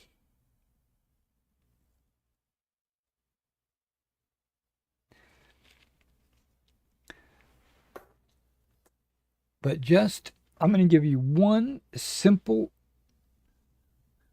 to understand concept to think about. Do you play first-person shooters on a console? And if you do, because 99% of the guys that play consoles have first-person shooters. If you do you use a gamepad?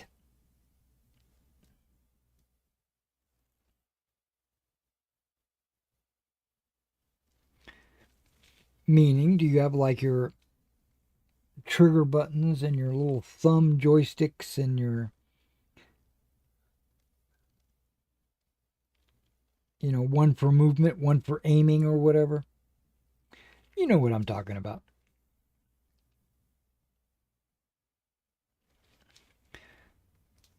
How many buttons do you have on that thing? We'll say 10, 12 maybe. And when you're aiming, I don't know if you know this, but the game aims for you.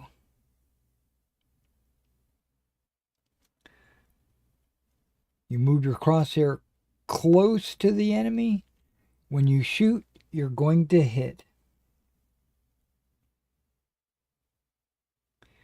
Now contrast that with a PC.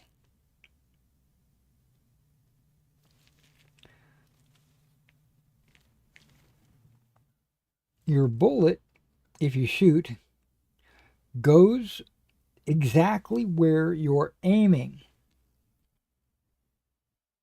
You either hit or you don't hit based on where that mouse crosshair is pointing.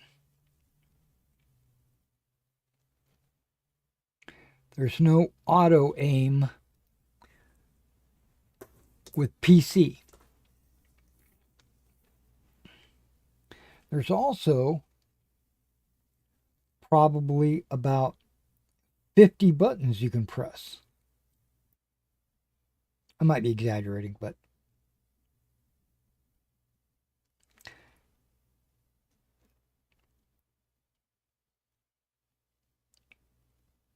not that you need 50, but they're there as an option. So the game designer, if he wants, he can give you a ton of different options. But when that game designer knows that he's designing for a console, he limits to what a keypad can do. Also, he has to limit the game to what the console can do.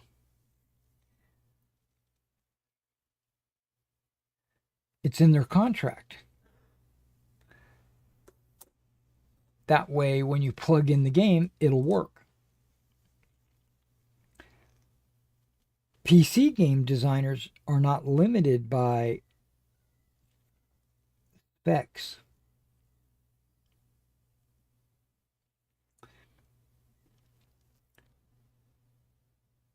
They can make it as detailed as they want.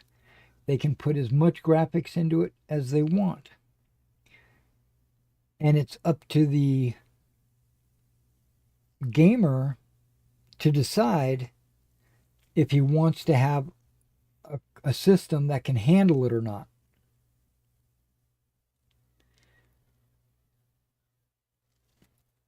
You have choices. Console gamers don't have choices. They're limited.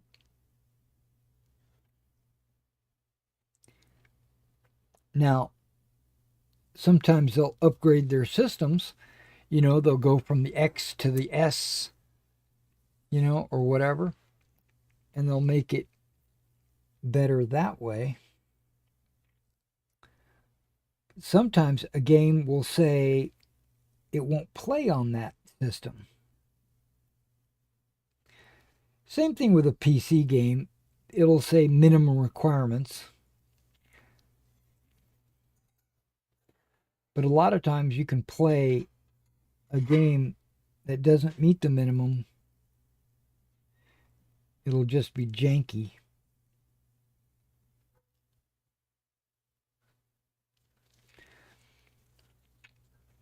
And I like the fact that when I'm playing a PC game, I like to play mouse and keyboard. I don't play with a console controller because it's too limited. Now, I had a I had a squadron member at one point. He played exclusively with a controller in Star Citizen, that is. He flew. Now, flying with a console controller wouldn't be, wouldn't be too bad because it's really just a joystick. It's dual joystick, so you get 6 degrees of freedom. And all you really need to do is be able to shoot missiles and fire your guns. You might have a throttle. There are loadouts that use keyboard and controller. Like you have your keyboard for a variety of different commands, and then you have the controller for the flight sticks or whatever.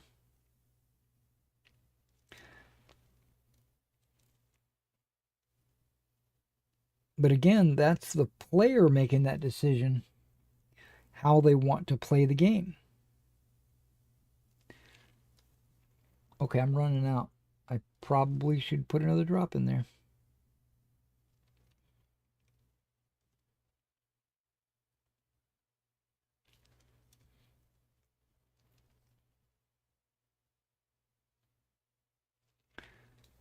Yeah, we're gonna do one more drop. Even though that'll probably be too much, but that's okay.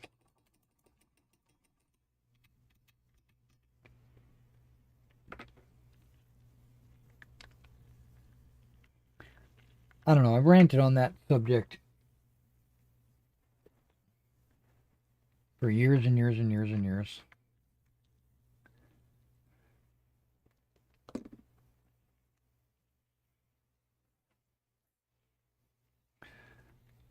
And I don't mean to offend anybody because different strokes for different folks.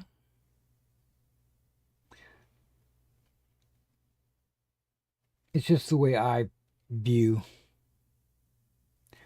I couldn't play a first person shooter with a controller. It just racing games, sure. Climbing games, a football game like Madden, yeah, no problem. I was kind of upset when they stopped making Madden for the PC. Because I loved Madden back in the day when it was a PC game.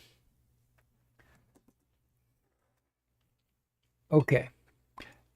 They're technically ready for a wash. Technically. But I'm going to pick one of them to have a blue helmet.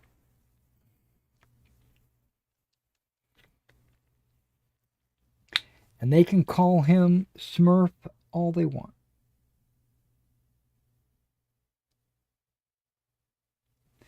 That's right, you SCA Knights.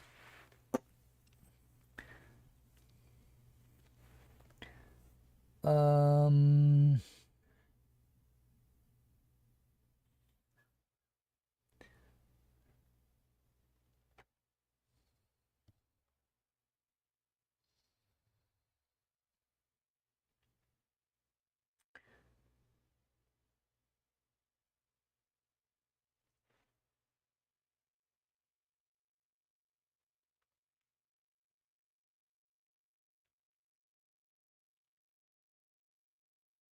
I'm going to give this guy.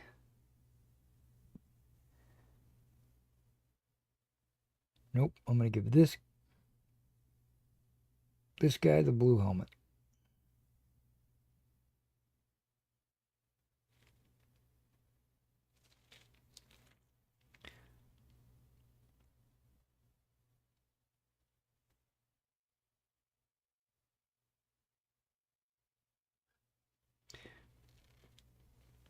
It looks like a bassinet,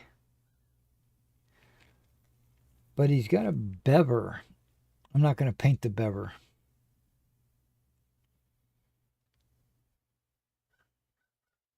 Should I paint the bever?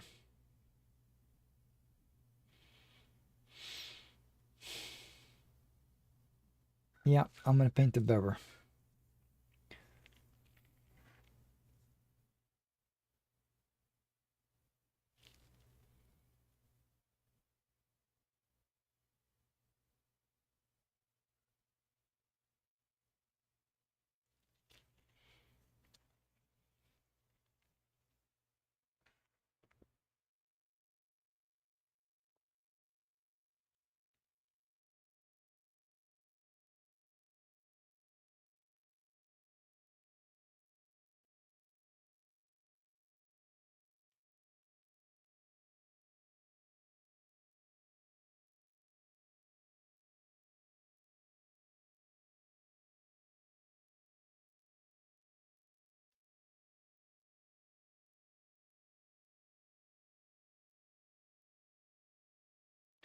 Okay. So we got our blue helmet guy.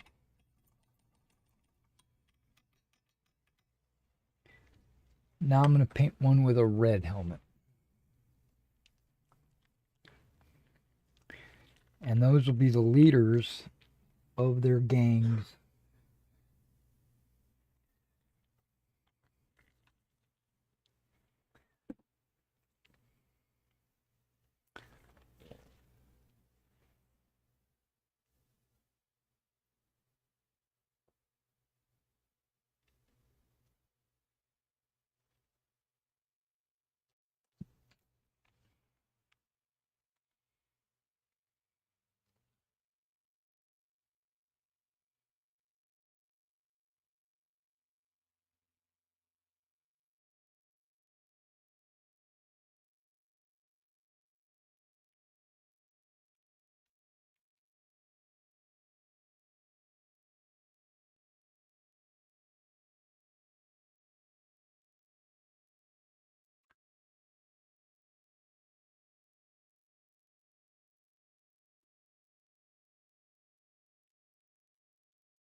Okay.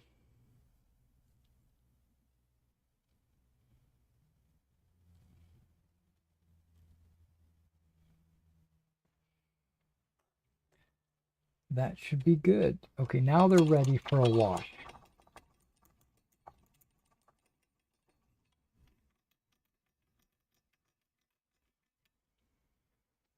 And I've been debating whether I want to use a dark wash or a strong tone.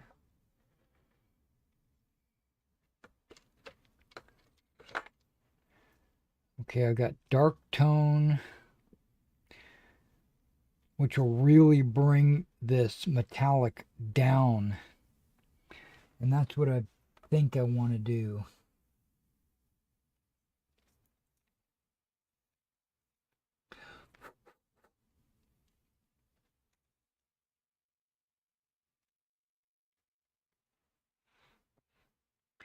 Okay, so we'll do that. And then my mix, my love juice, my brush. All right. So once we get washed, right, then I'll be able to start my wall project.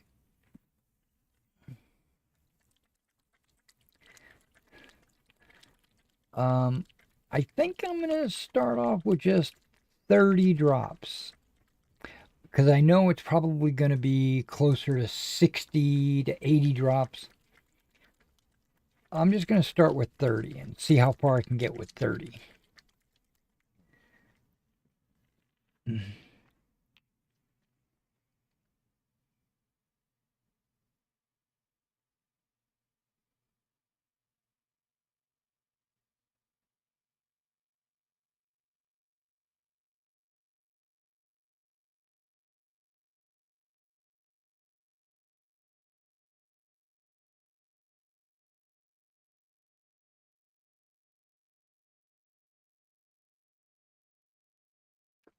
Okay, so there's 30 drops of dark tone.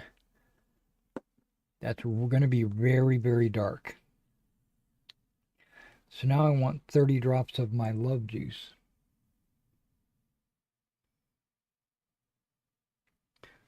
Wait, it's not coming out. What's going on?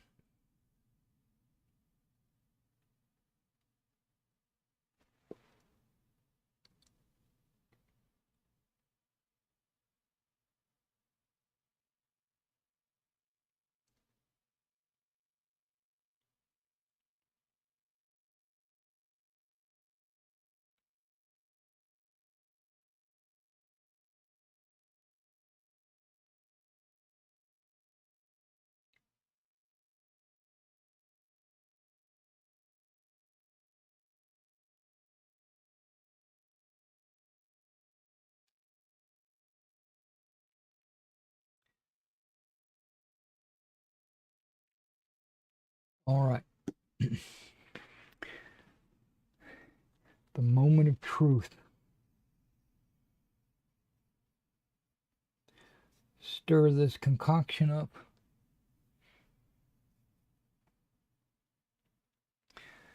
And let's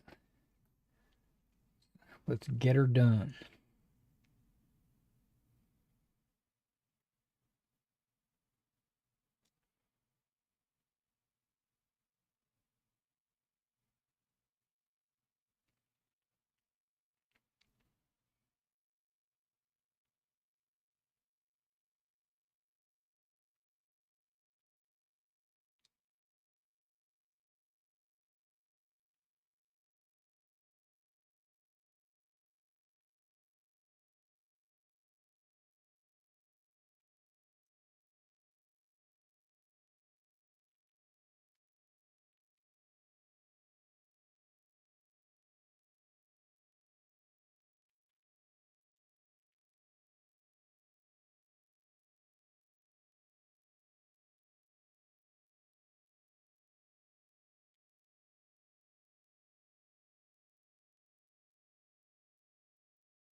I should have put some kind of dull coat on this first, because this wash is just gliding off of the metallic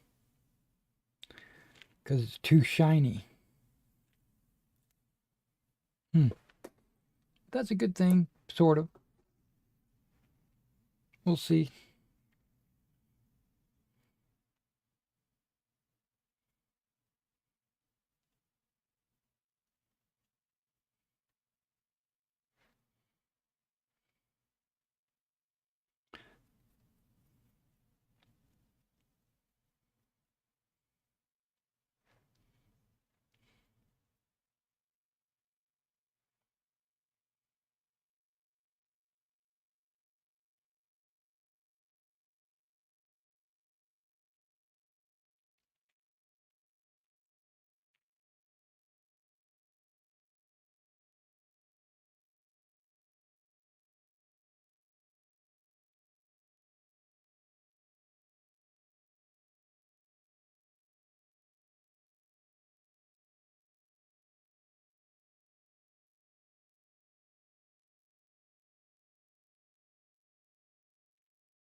Now, washes I found they take a while to dry.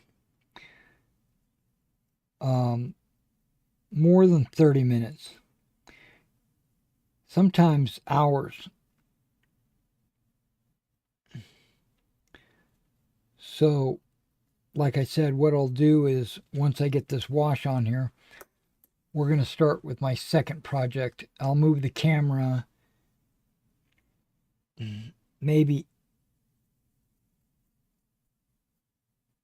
I don't think I'll add a second microphone because there probably won't be a whole lot of talking. But I'll probably make frequent trips back to the computer just so you can. And I'll probably chat that way.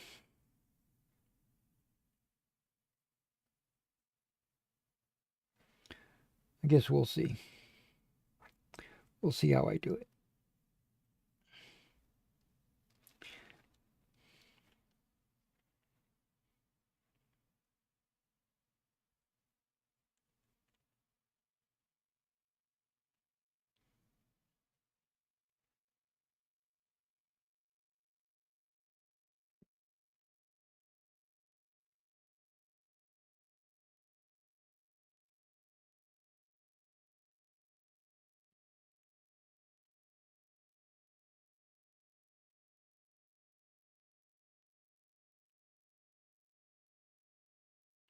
These 30 drops might actually get me the whole way through. I wouldn't have thought.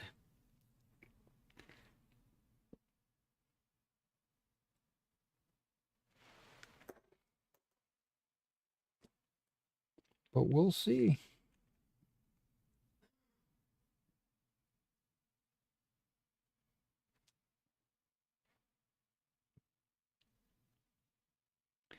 Normally, I only stream for 2 hours at a time. You know, either in game or in my Wargaming and miniature. Wargaming weeklies or whatever. I normally only do 2 hours because that's all I can do. Usually, that's all I can sit down for before I start to get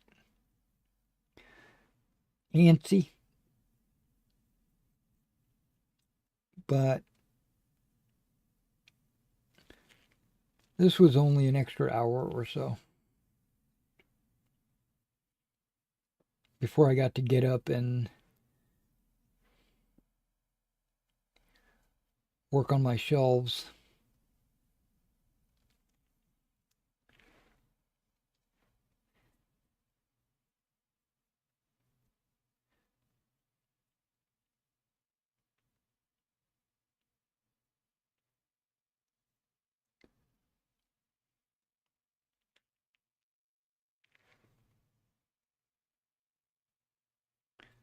I just knew that I wanted to get these guys close to finished. I didn't realize I was actually going to get to the wash state.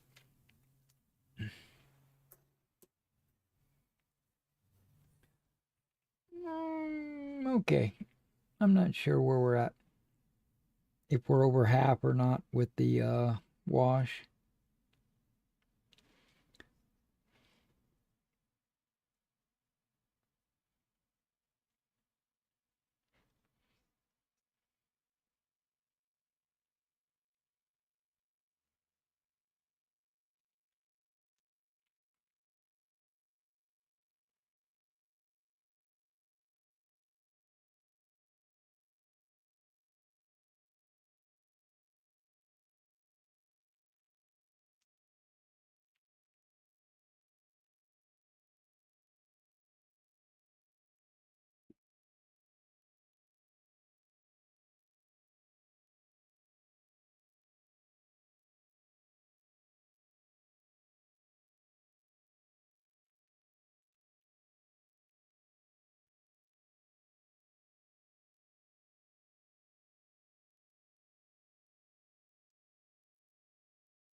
Now the banner usually goes on right as I'm basing them.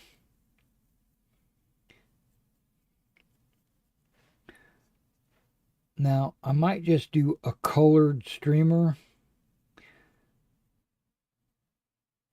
Cut out some paper and just paint it. I think that's what I'm going to do. make my own flag. It's not going to mean anything. It's just going to be colored. So it's not going to be an actual Burgundian or Low Country flag, which I only have a handful of Burgundian flags, and I'm reserving those for dismounted knights and generals.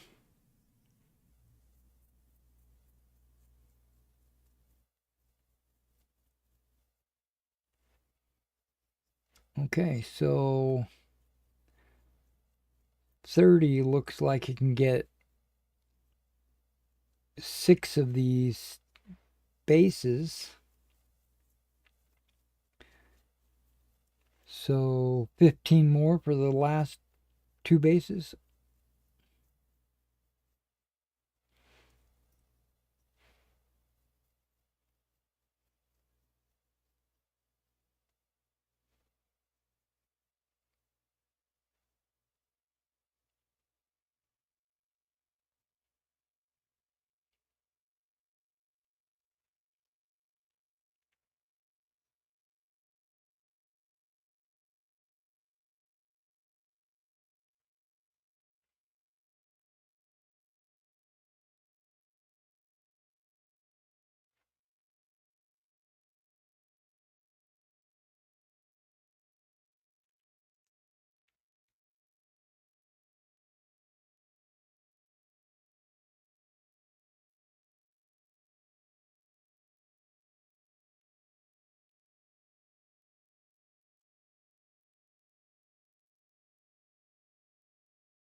Okay. 15 more. No, wait. 10 more.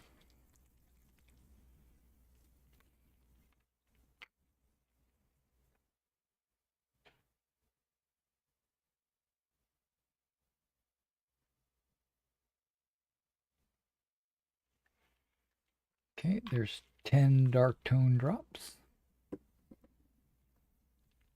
My magic juice.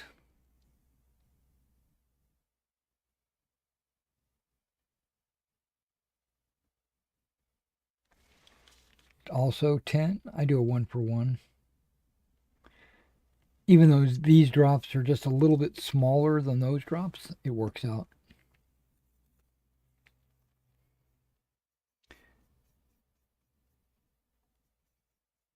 Okay, it's mixed up.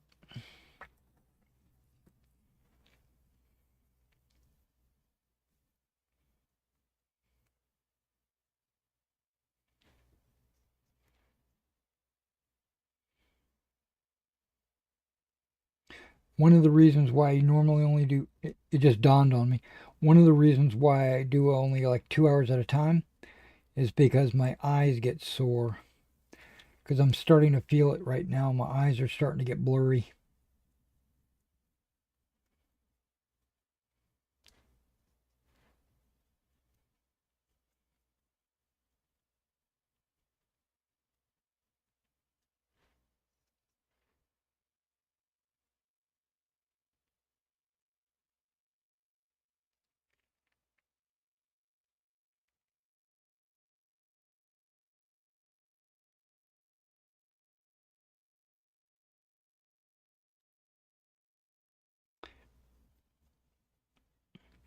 And if you're curious about what my magic juice is, it's basically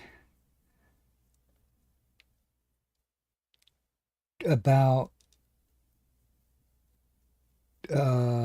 10 parts water and 1 part, or maybe even 2 parts, Liquitex flow additive.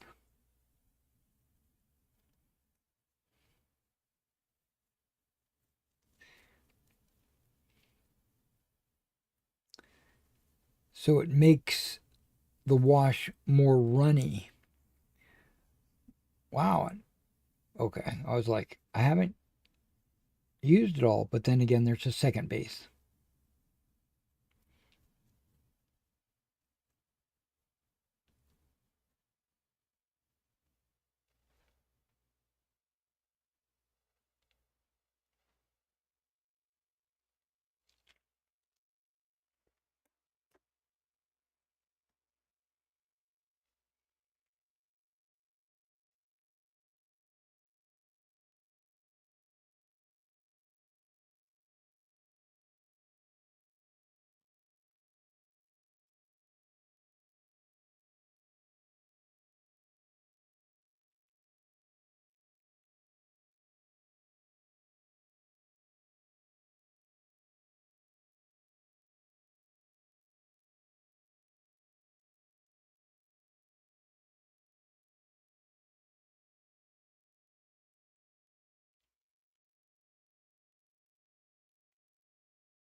Okay.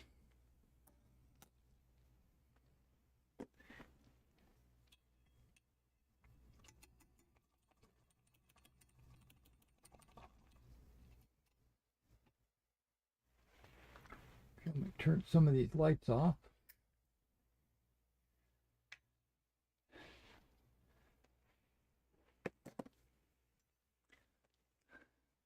Move to a different set of glasses.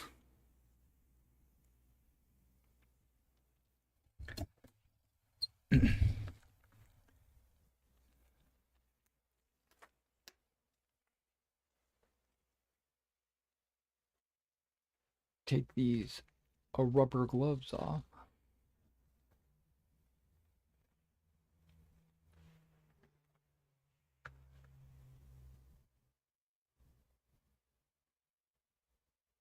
I, for one, enjoy your channel and your playthrough sessions, your patience, and the answering of our questions. So thanks. Hopefully you can stream Star Citizen a bit earlier in the future. Um, when you say a bit earlier, like midnight?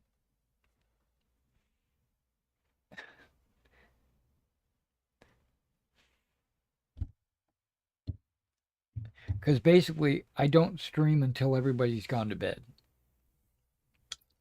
Because I don't want any interruptions or any. I don't want to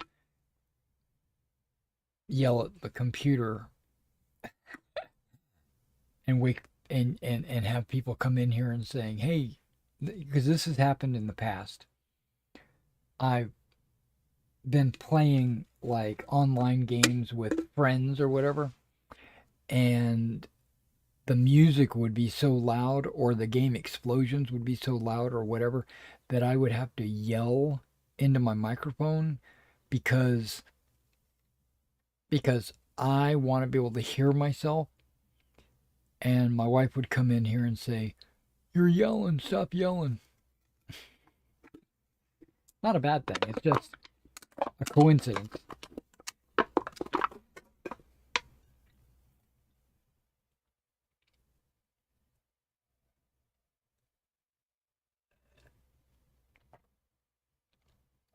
And so if I wait for everybody to go to bed, then I can chit chat and talk all I want, and nobody will be nobody will come running.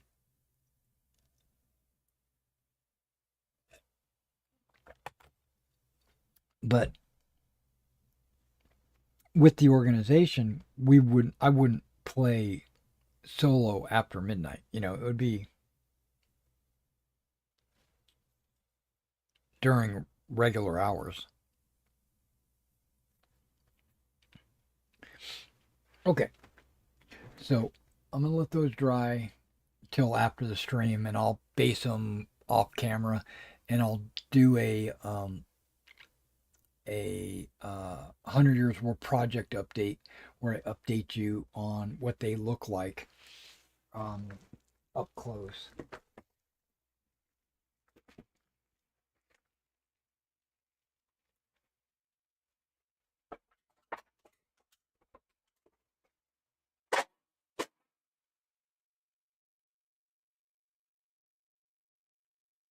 It is time for lunch, so I think I'm going to end my stream right here. Um, these shelves over there, those are the ones that I'm talking about. Um, I'm not gonna do it on camera. We're gonna end the stream, but you can. I don't know if you can see this on stream, but these tubs, I want to stack them two on two up, kind of like these up here. So this shelf has got to come down, and then I can double these bins on this one shelf, and then I'll probably do it again. So all these extra bins, I'll be doubled and doubled. And then these two shelves here will go down so that I don't know if you guys can even hear me with the microphone.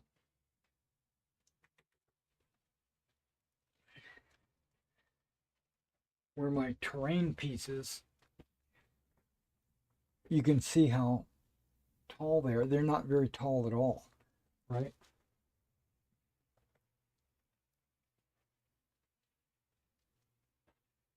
Like there's dead room right here that I want to get rid of, and here too.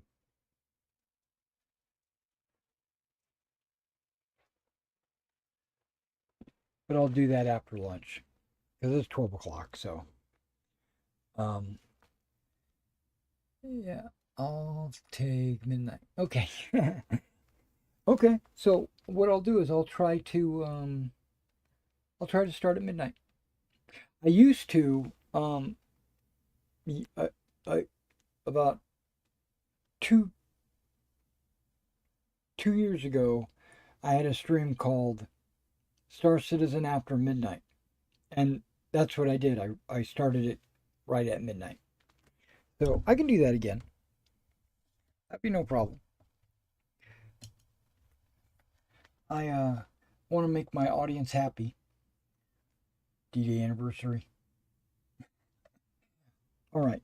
Thanks for coming out and watching, and I look forward to seeing you guys either in my Star Citizen streams or more of my miniature streams. Make sure you check out the my 100 Years War project updates as I go along. All right. I'll catch you later.